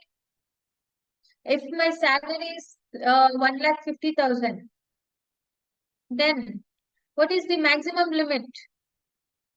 Maximum how much the employer can contribute? Yes, minimum 12% plus 1% admin charges is borne by employer. So total is 13%. Okay. What is the maximum limit the employer will contribute? Maximum limit 15,000, 1,800.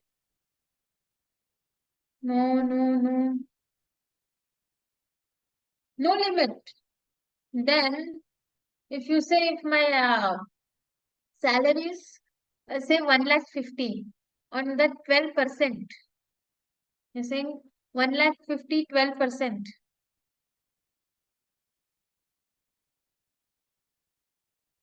So 18,000 company will pay to me. No. Ceiling limit 1,250.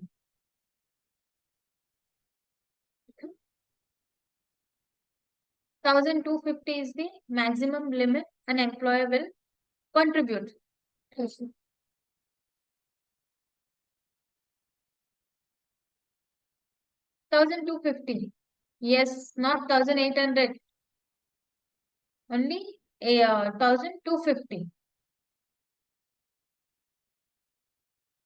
So where applies to every establishment where 20 or more employees are employed.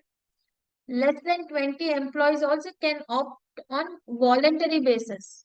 Okay. And EPF challan. Okay. And in this website, you need to register online. Okay. Organization of firm with 20 or more employees gets covered under EPFO. Okay. And contribution is 12%.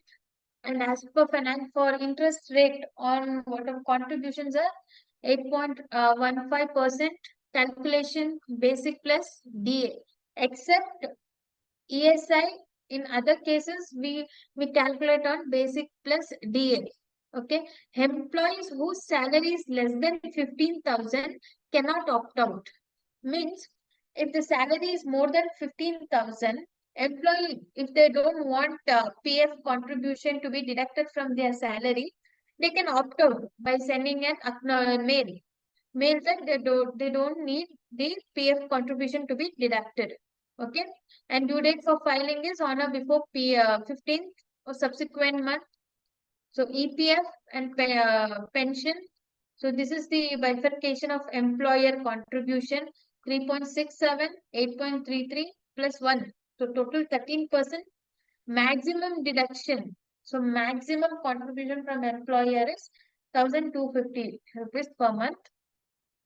So employer contribution deduction is allowed in the year of payment. Okay.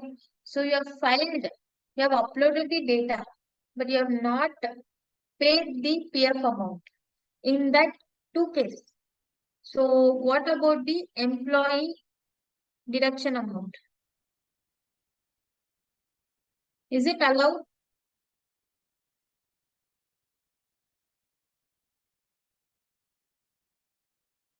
My question is, see, for Jan PF amount, Jan PF amount, I need to pay before 15th of Feb. But I paid on 15th of March. In this case, employee contribution is allowed. Contribution is allowed. In this case, contribution is allowed as a deduction. Yes, disallowed. Under business, it is treated as business income. So even though you pay within a year, employees' contribution cannot be claimed. It's not allowed. Okay. Then next, what on payment basis 43, section 43B. Then next, employer contribution. What about employer contribution? Is it allowed? Not allowed. No, no, no, no. See, employer's liability. Just he has postponed the liability. Whereas employees already in their CTC we are deducting, but we are like an intermediary, we need to pay to the government. But we have retained it for certain months. Okay. And it is treated as business income. Okay. So employee contribution, if paid even delay of 1 day also, the contribution is not allowed. It is not allowed. It is disallowed under income tax. Employer on payment basis, it is allowed. Okay. In March month, it is allowed. If you pay in next year, April, so next year it will be allowed. Clear? Yeah, to be paid before auditor is done. Yes. Employer contribution deduction is allowed in the year of payment. Employee contribution allowed only if paid within the due date. Employee. Okay. Or treated as income as per income tax. Okay. In your profit and loss account, you can claim the deduction. But while calculating the income as per income tax. Okay. This is my permanent difference. My permanent difference. For your deferred tax asset and liability permanent difference, and you're paying excess tax. Okay. 3 benefits, major benefits are provident fund benefit, pension fund, and death benefit. Okay. If a person dies, so whatever the claims that he will be received by nominee. Clear with this?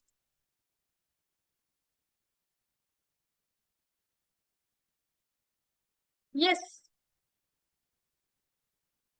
Yes. Applies to yes also. Next. What do you mean by gratuity? Gratuity. Gratuity. If I had worked for 6 months in a company, can I claim the gratuity amount? I've worked just for 6 months.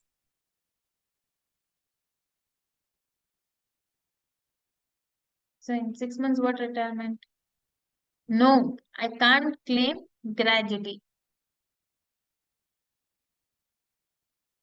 So if something happened, okay, so I was coming for the office, like suddenly I met with an accident, so there was a disability. Disability became, so I became an handicap. In that case, can I receive gratuity amount even though I've worked for 6 months? Yes. Yes. Yes, sir. So I was working for 8 years, okay, in one company. I got to know the loopholes of the company. I started to misuse the amount. So I got terminated. So this was known by the management. In that case, can I claim for gratuity? I had worked for 5 years, more than 5 years. No? Why? No means why? That's it. Why? I had worked for 8 years. Condition is you have to work more than 8 years. Terminated. Okay. Misconduct. Misuse of money. Okay.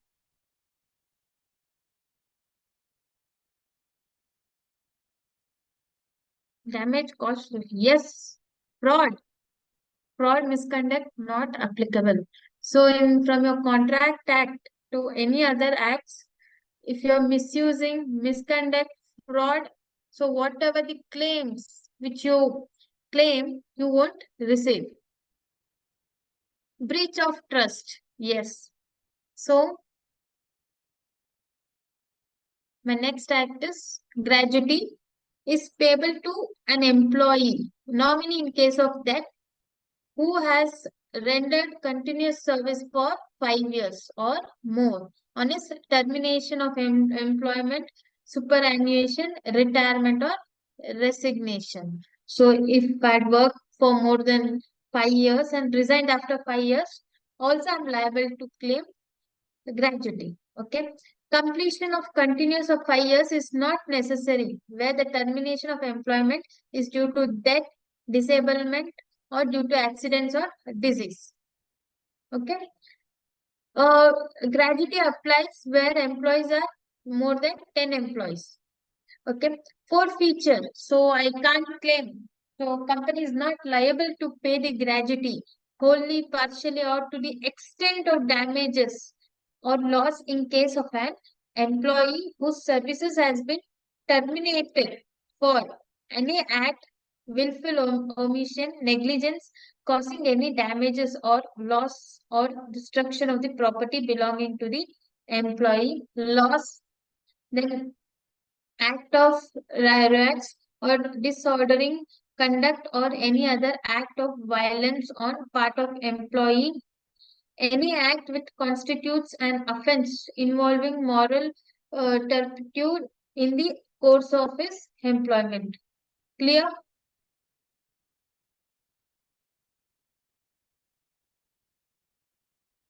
It is applicable to both private and public, I mean government also.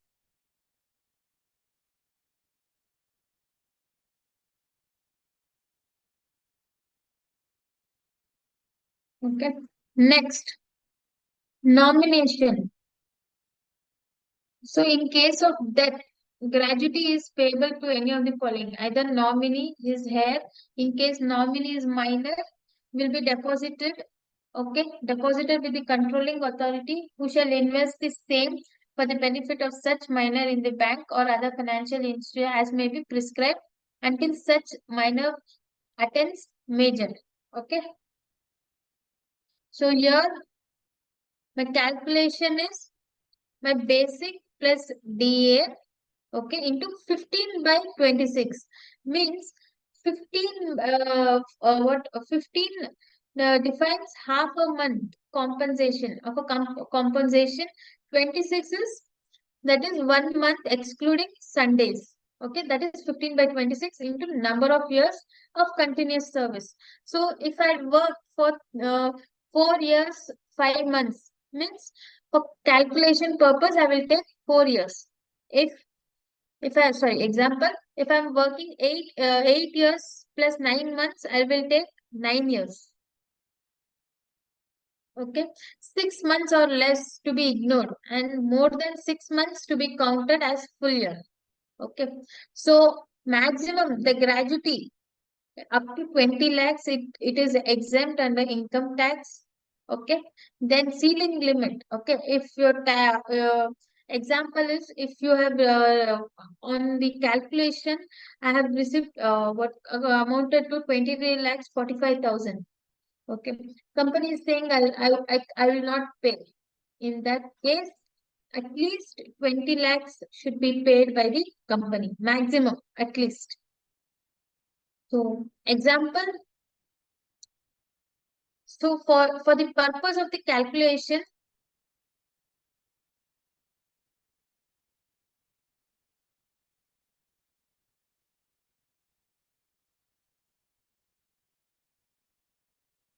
two times it has been done. Okay. So here basic plus DA, I'll take basic plus DA, wages. Okay. So for employee one has given 20 years of service, 2 30 years, and 3 4 years. Okay. HRA and other conveyance won't be allowed counted for the purpose of calculation of wages. Okay. Next, how do I calculate? First, in instance, 70,000 into 15 by 26 into year is 20. So it amounts to 8,07,692. Okay. The next, in next case, 1,30,000 into 30 years into 15 by 22. So the calculation is 22,50,000. So at least maximum 20 lakhs should be paid by the company. But here 92,000 calculate, as per calculation 92,000 is there. Is employee 3 liable to receive gratuity?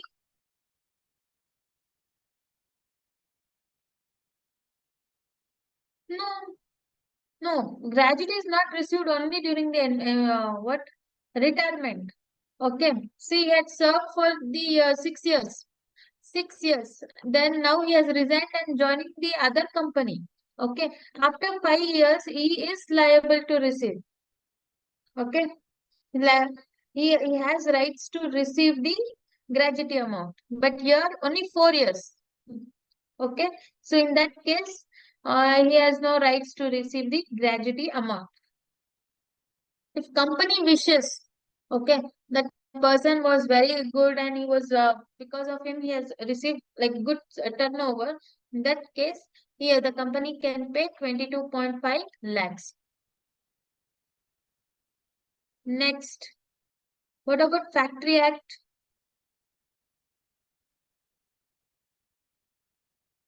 Yeah, less than 5 years, it's not eligible. Clear? Clear with gratuity, ESI and PF? Yes. So next, Factory Act. What is Factory Act? We work with day to day. Factory. Why this Factory Act is there? First of all, for what purpose? Purpose of the Factory Act. Objective. Yeah. Machinery workers benefit. Yes.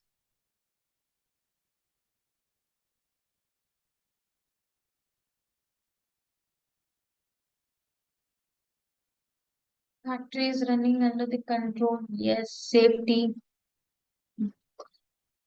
Okay. Safety of the worker. Yes. First is safety of the worker. Blue color job. Okay. Safety, future investment. Okay. Any other? Only safety. So, see, the factory only safety and health. Okay.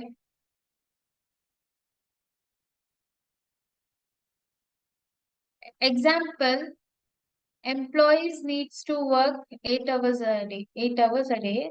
But I told them, so I have received a huge order, work for 14 hours a day. But no OT will be given, no OT benefits or any leave benefits will be given.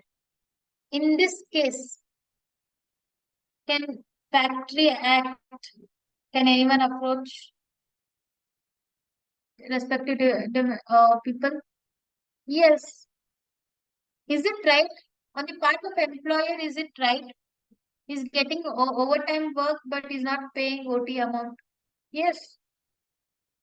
No. Yes. On the part of employer, it is wrong. So, Factory Act even takes care of hourly works. Okay. If you're taking the OT, but you're not paying that.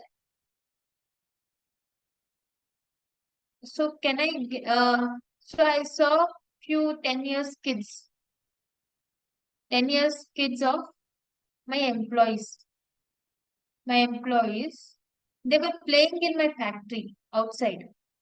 So I thought that, so somehow I'm paying him, I'll pay additional 200 rupees per kid.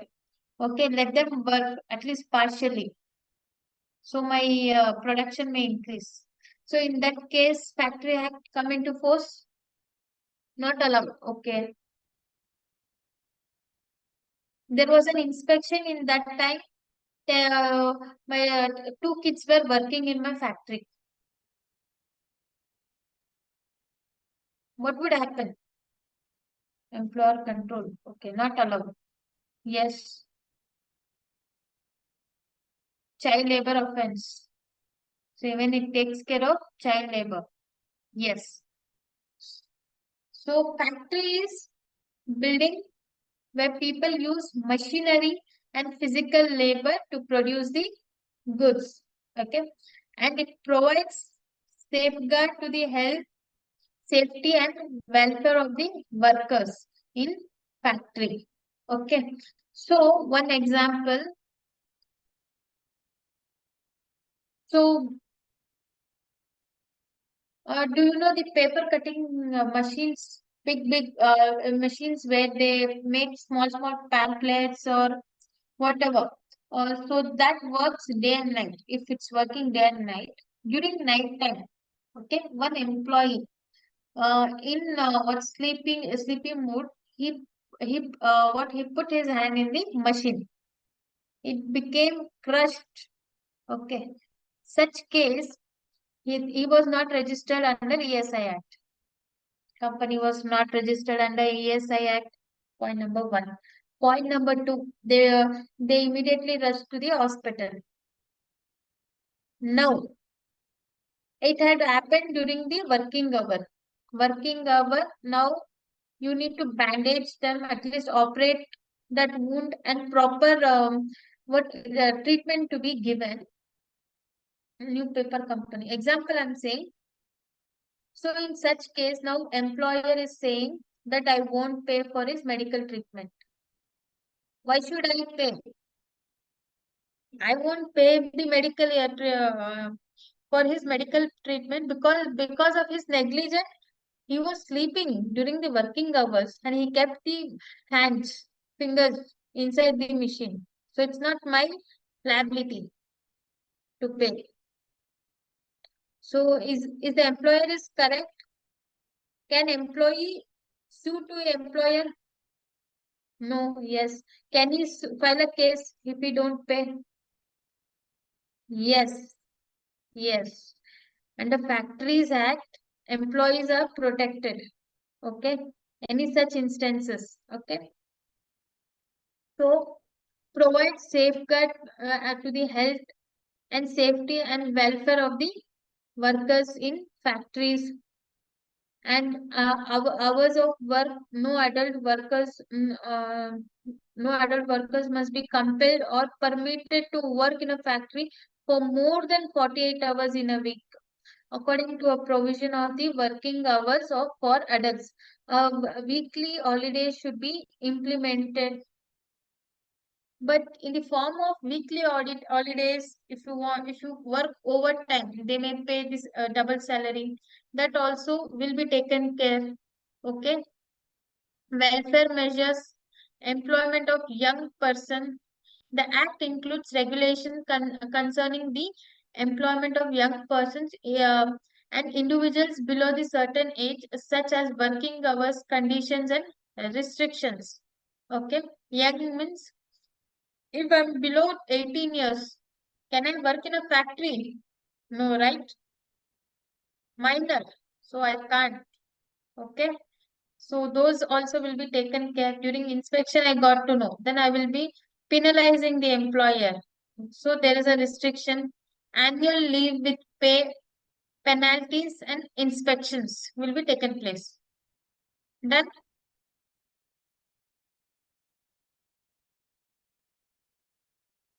So Factory Act is majorly taking care of wage labors.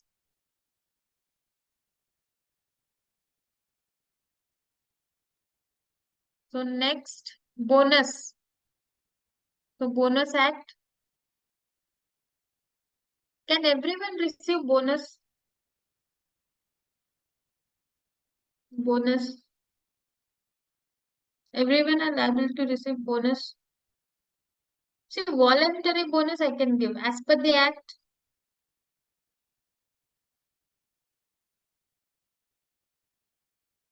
After 1 year, okay. More than 1 year. Have joined recently to the company. So can I receive bonus now? Hmm?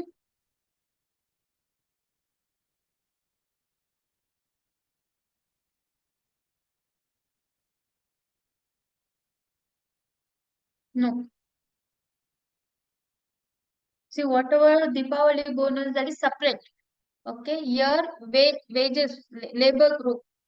So Bonus Act is mainly concerned with factory and establishments. Okay, where their salary is less than 21,000. Okay. Yes, 8.33%.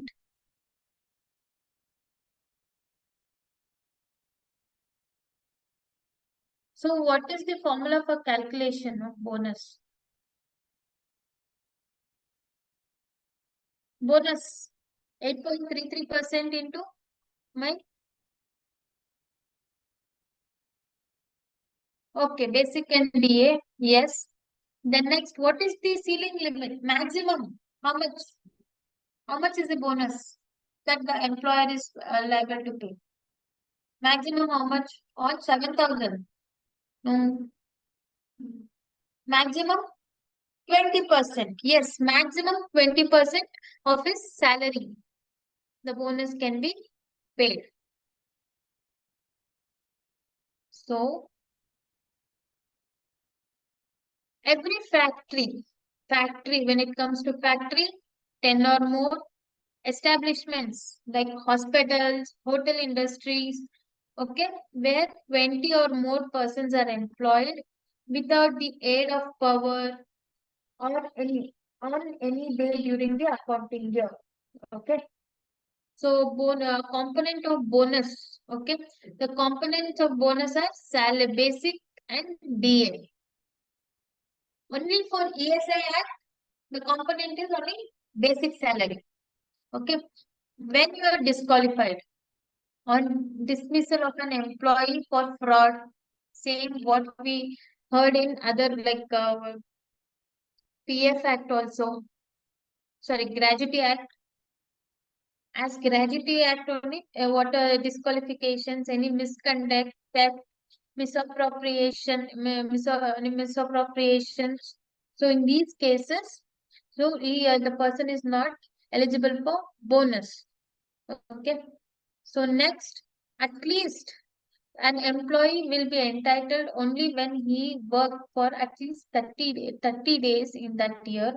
Okay, in that year, at least 30 days, full 30 days he has to be worked. Then payment of this act is applicable on the employees drawing the wages up to 21,000. Clear? And the minimum is 8.33% or 100 rupees.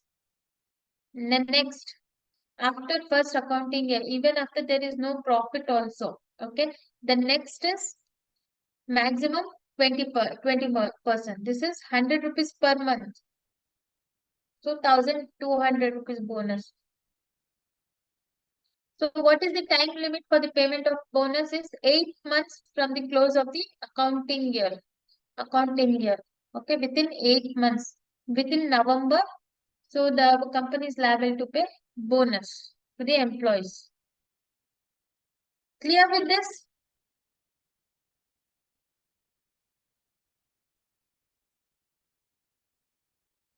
Yes. So small summary is there here. Calculation, for calculation. See, in all, professional tax is my state-wise. My Karnataka means up to 21,000 nil. So more than 25,000. It is 200 rupees per month. Employer is 2,500. That is annually. Okay. The next ESI, basic pay. Please take care while calculating. So there is one sure sum on the calculation, payroll calculations. Okay. Don't take chance. Employees 10 or more. So this will come for my as per my factory act. Okay. The next ceiling limit 21,000. Less than 21,000. Okay. Then contribution employer 3.25 and 0.75. Due date is 15th of every month. EPF, my pension 20 or more. It includes my establishment plus factory. So 20 or more employees. And ceiling limit 15,000. So if my salary is more than 15,000, I can opt out voluntarily for the contribution for PF fund. So maximum is 1,250. Okay. So this would be the tricky question where the salary would be say some 85,000 or 1 lakh. In that time, please don't take direct 12% for the employers. Okay. Then due date for filing is 15th of every month.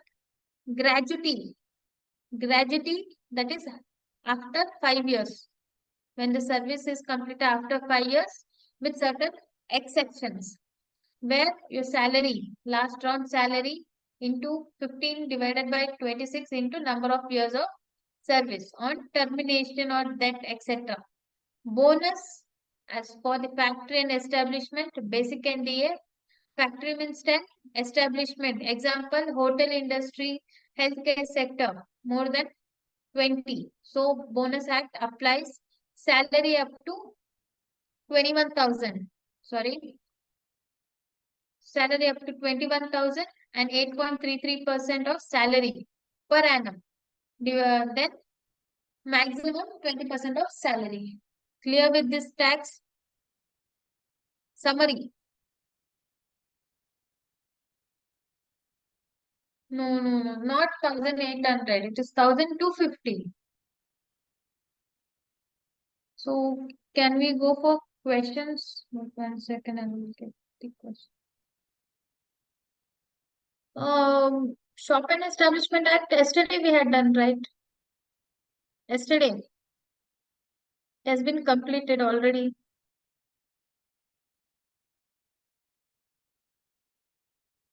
Yes. First question.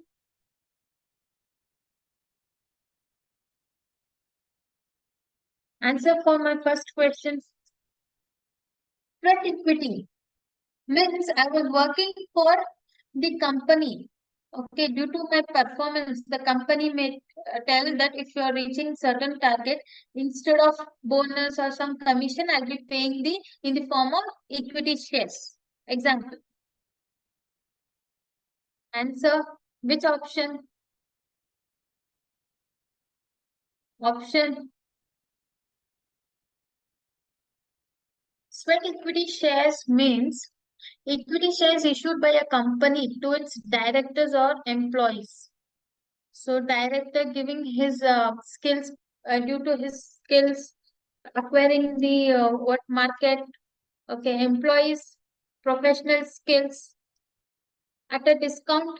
Yes, if the share value in the market is 100 rupees, so I'll be giving a discount of 90 rupees. Why? So I don't have fund. So instead of fund, I may give in the form of money or money spent, shares also.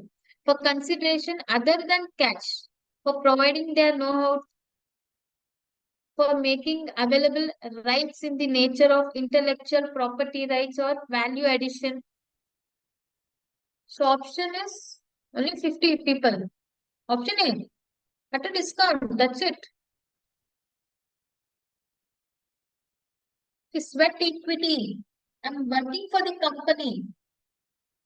I'm working for the company. Because of me or because of my talent, they have increased their sales. Example. So I will say to my CEO, so if you reach the target of 3 or 4 CR per month into sales, so I'll be giving you incentives in the form of shares. So it is an option D. My CEO is an employee. With his skills, he is reaching the target. Skills and marketing team. Or with his new project where we are covering the market and our sales turnover gets doubled up. So option D.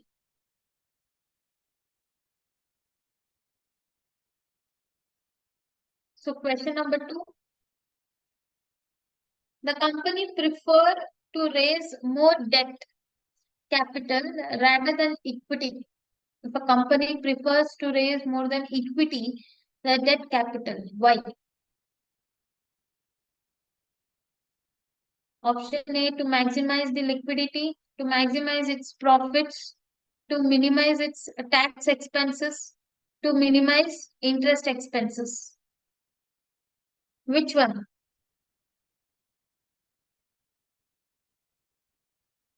Option A, D, A, D.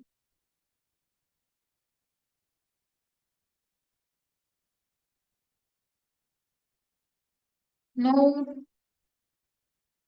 Revanna Siddhappa is correct.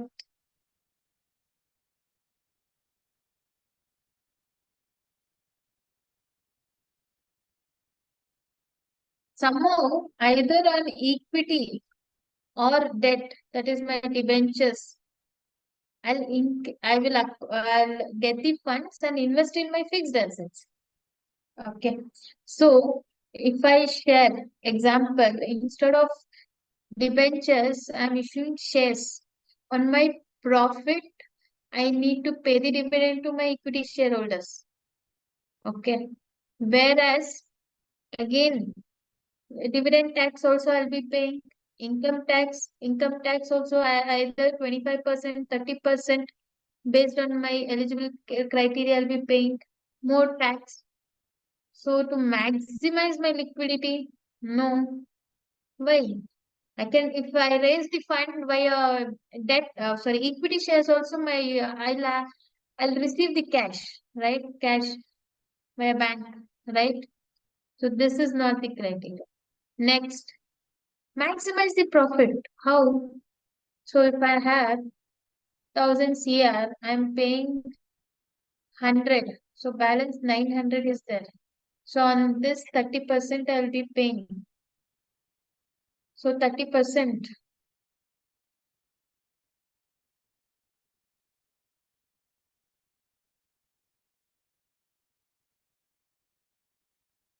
Okay. 30%, 270. Clear?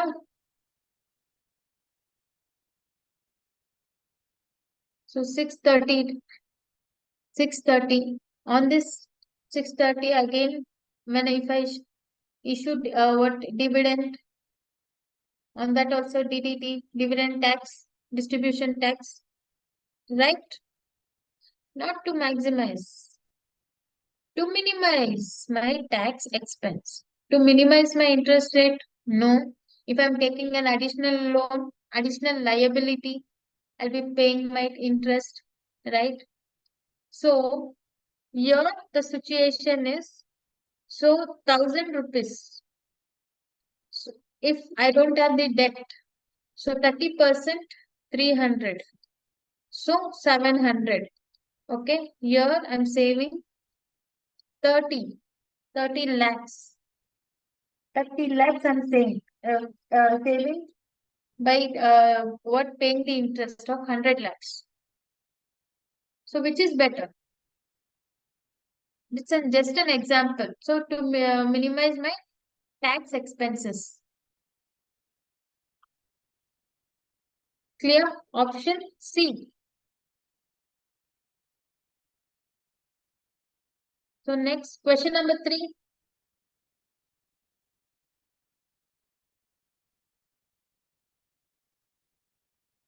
Which of the following are kind of share capital? Preference share capital and equity share capital, equity share capital and bonds, equity share capital and debenture, preference share capital and debenture.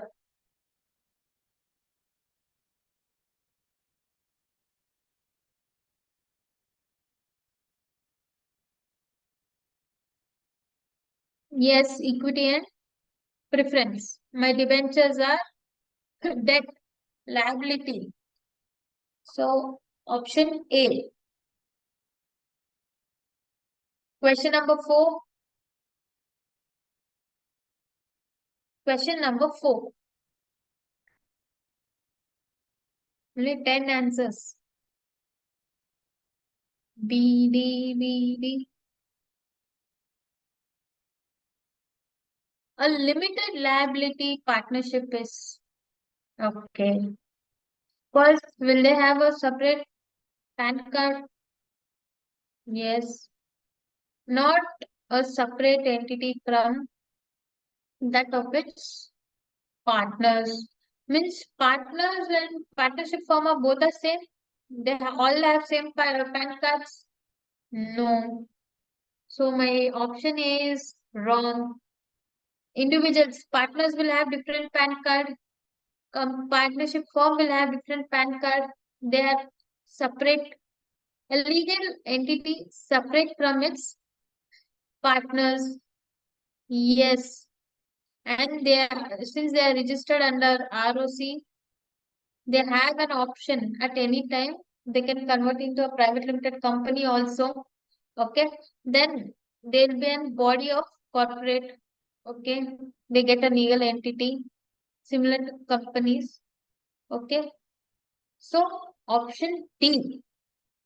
Option D, only B and C are correct. So next, the question number 5. The LLP shall file that statement of accounts and solvency in the prescribed form. What is the form name called? We find only two forms for the LLP. One, statement of affairs, and statement in change in management.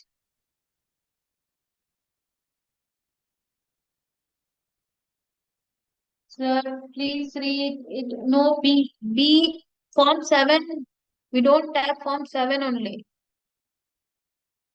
Form 5, when either form 8 or form 11. 8 is my account submission. Okay. 11 is my management changes. Any changes in the management affairs that I'll be filing on or before 30th of May.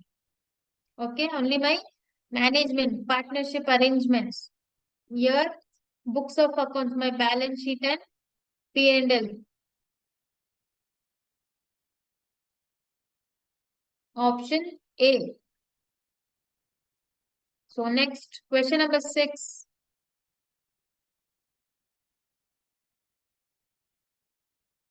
At which place the LLP shall maintain the books of accounts? Head office, corporate office, branch office.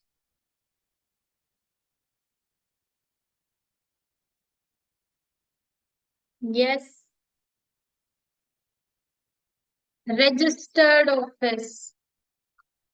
Means the registered office can be even a head office, even a corporate office, and it can be even a branch, unless it has been communicated as registered office to the ROC.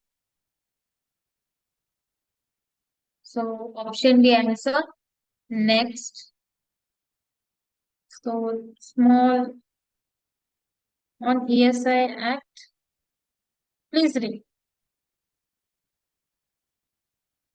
Employees State Insurance. Employees State Insurance Act. Yeah. Act protects the interest of workers. So I'm speaking about ESI, my insurance, health, sickness, maternity, temporary or permanent physical disablement, death due to employment injury resulting in loss of wages. So I was employed, unemployed for 2 months. So select the correct answer. What's the correct answer? 1, 2, 3, 4, 5. Yes, it covers all. Option 5. Next. Employer share towards ESI. Employer share towards ESI.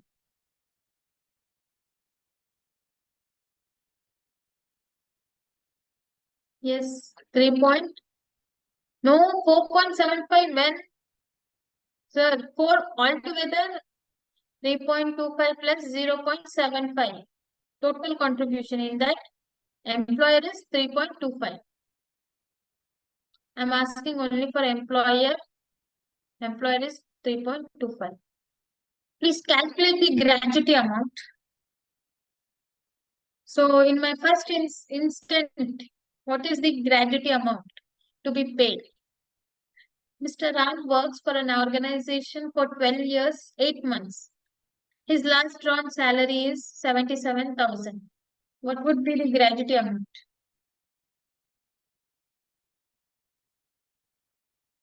Gratuity amount. My first. Yes, 5,77,500. Yes, my last drawn salary. I assume this is basic plus DA into half month. 15 days divided by 26 into. It is more than 6 months. So that is equal to 1 year. So 13 years. So answer is 5,77,500. My second instant, what would be the amount the company will pay?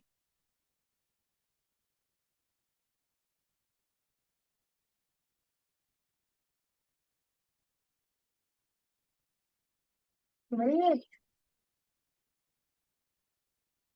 First of all, company don't like to pay more gratuity amount.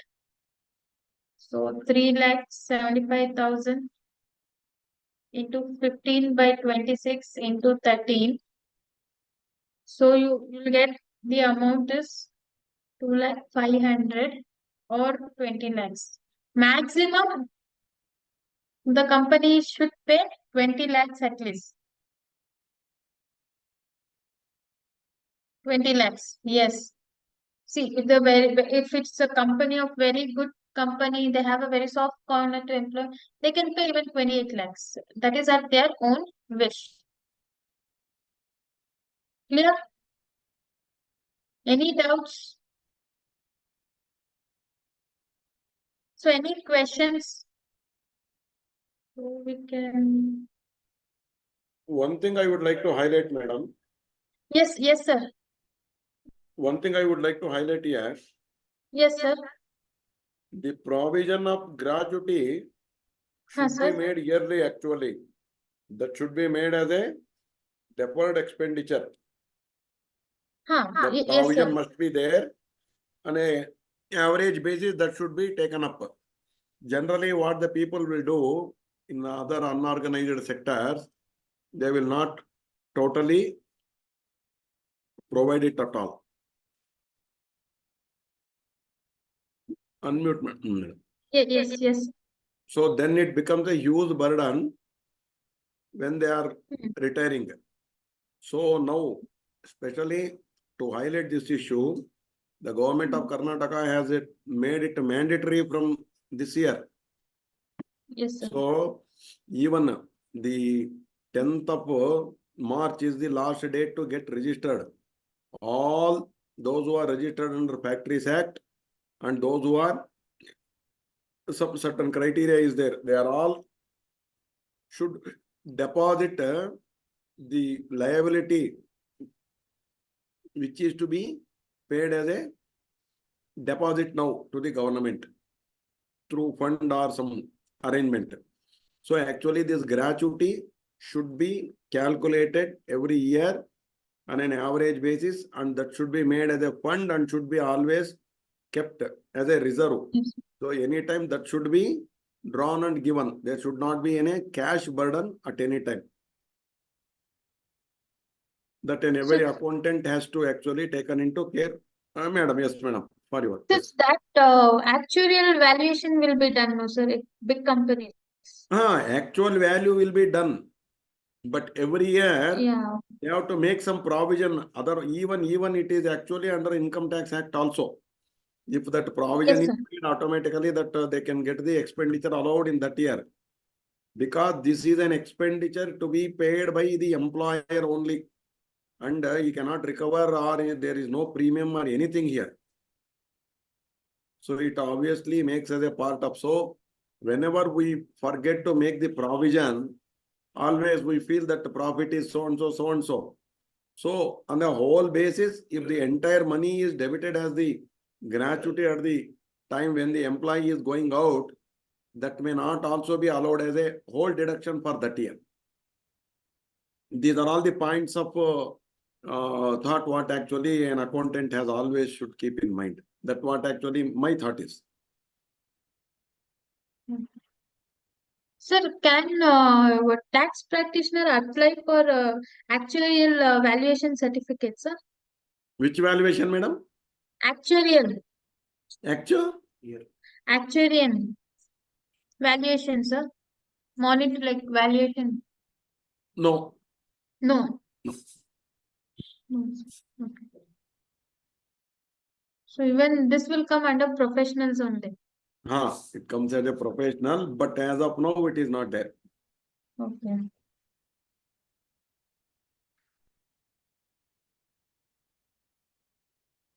Yes.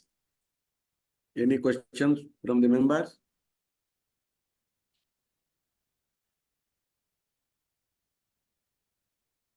No.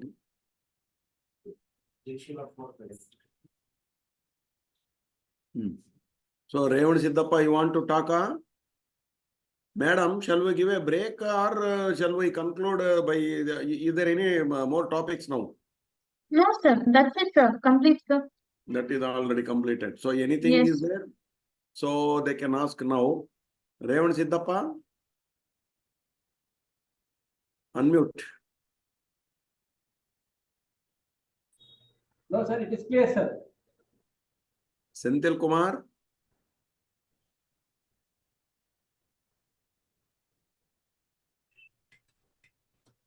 Jaishilappa?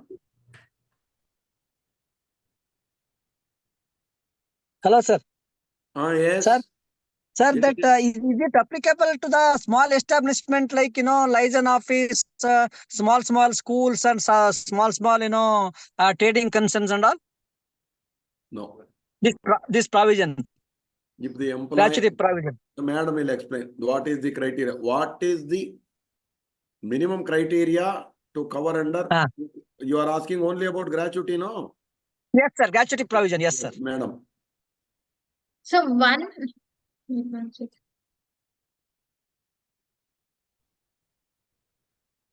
So one.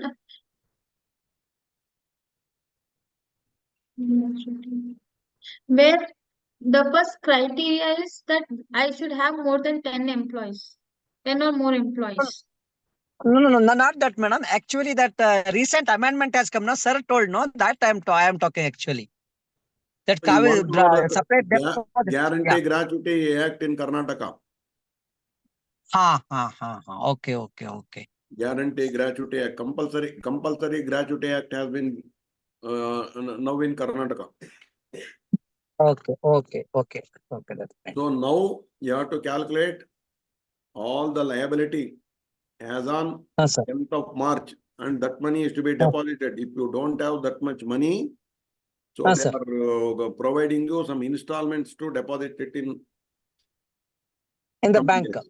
Yes, not in bank, LIC. Oh, You have LIC. to make it as a fund or a trust. Okay. But we have to create on trust, no, sir, for that actually. Yes, for that you can, but if it is more, the amount and everything is actually there, that you have to take much awareness about that all now. And all that has to be provided in your books of accounts, sir. Okay. Right, sir. Right. Okay, sir. That will take care. Thank you, sir. Okay. Ganesh Shetty? Yes, sir. If you permit, I have 3 points to raise, sir. Please.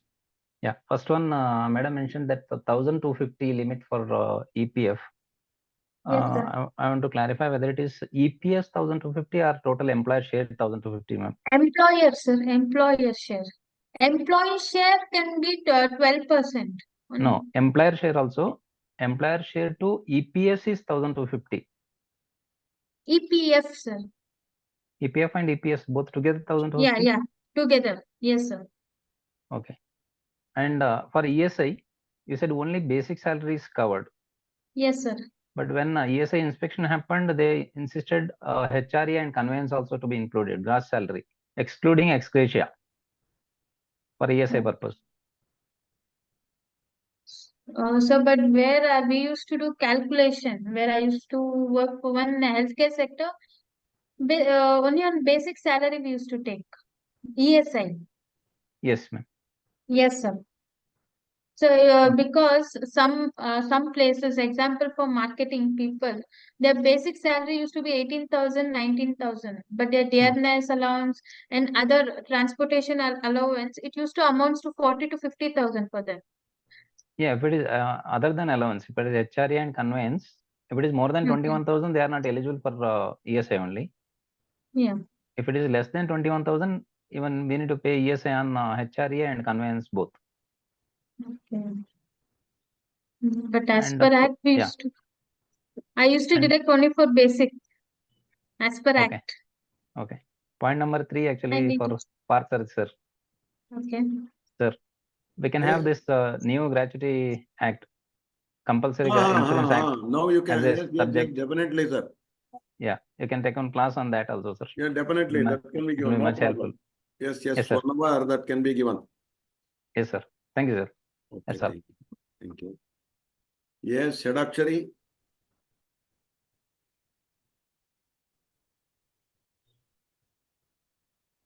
Hello, sir. Yes. Sir, for the EPF percentage, 12,250, Madam told, if his salary, you are getting, sir? Yeah, 1,250. Yes, sir, 1,250. But his salary is his basic salary 25,000. Then what about 12% or 1,250 only? Only for employer contribution. So maximum employer. Employee 12% or 25,000. Okay, okay. 1,250 plus 1% of expenditure, administrative expenditure. Yes, sir. Okay, right. Okay, I will share. Sir, employee contribution is 12%, whether it's 25,000, 50,000, there is no issue. When it comes to employer, so he will pay, if he pays 12,000, say, when even he will be under loss, right? So taking into consideration that only maximum 1,250 he can pay. Okay. Okay.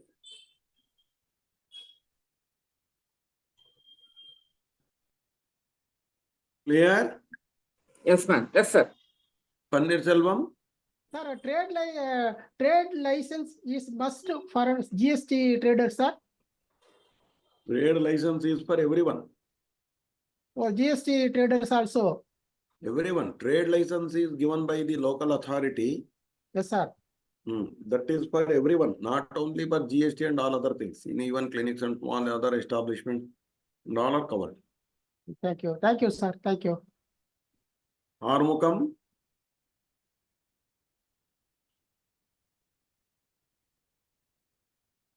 Madam, a small correction. Yeah, my voice is audible?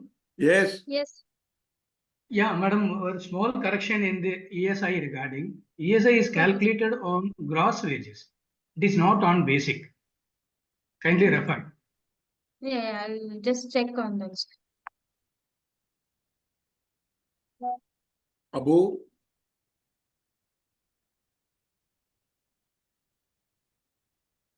Yes.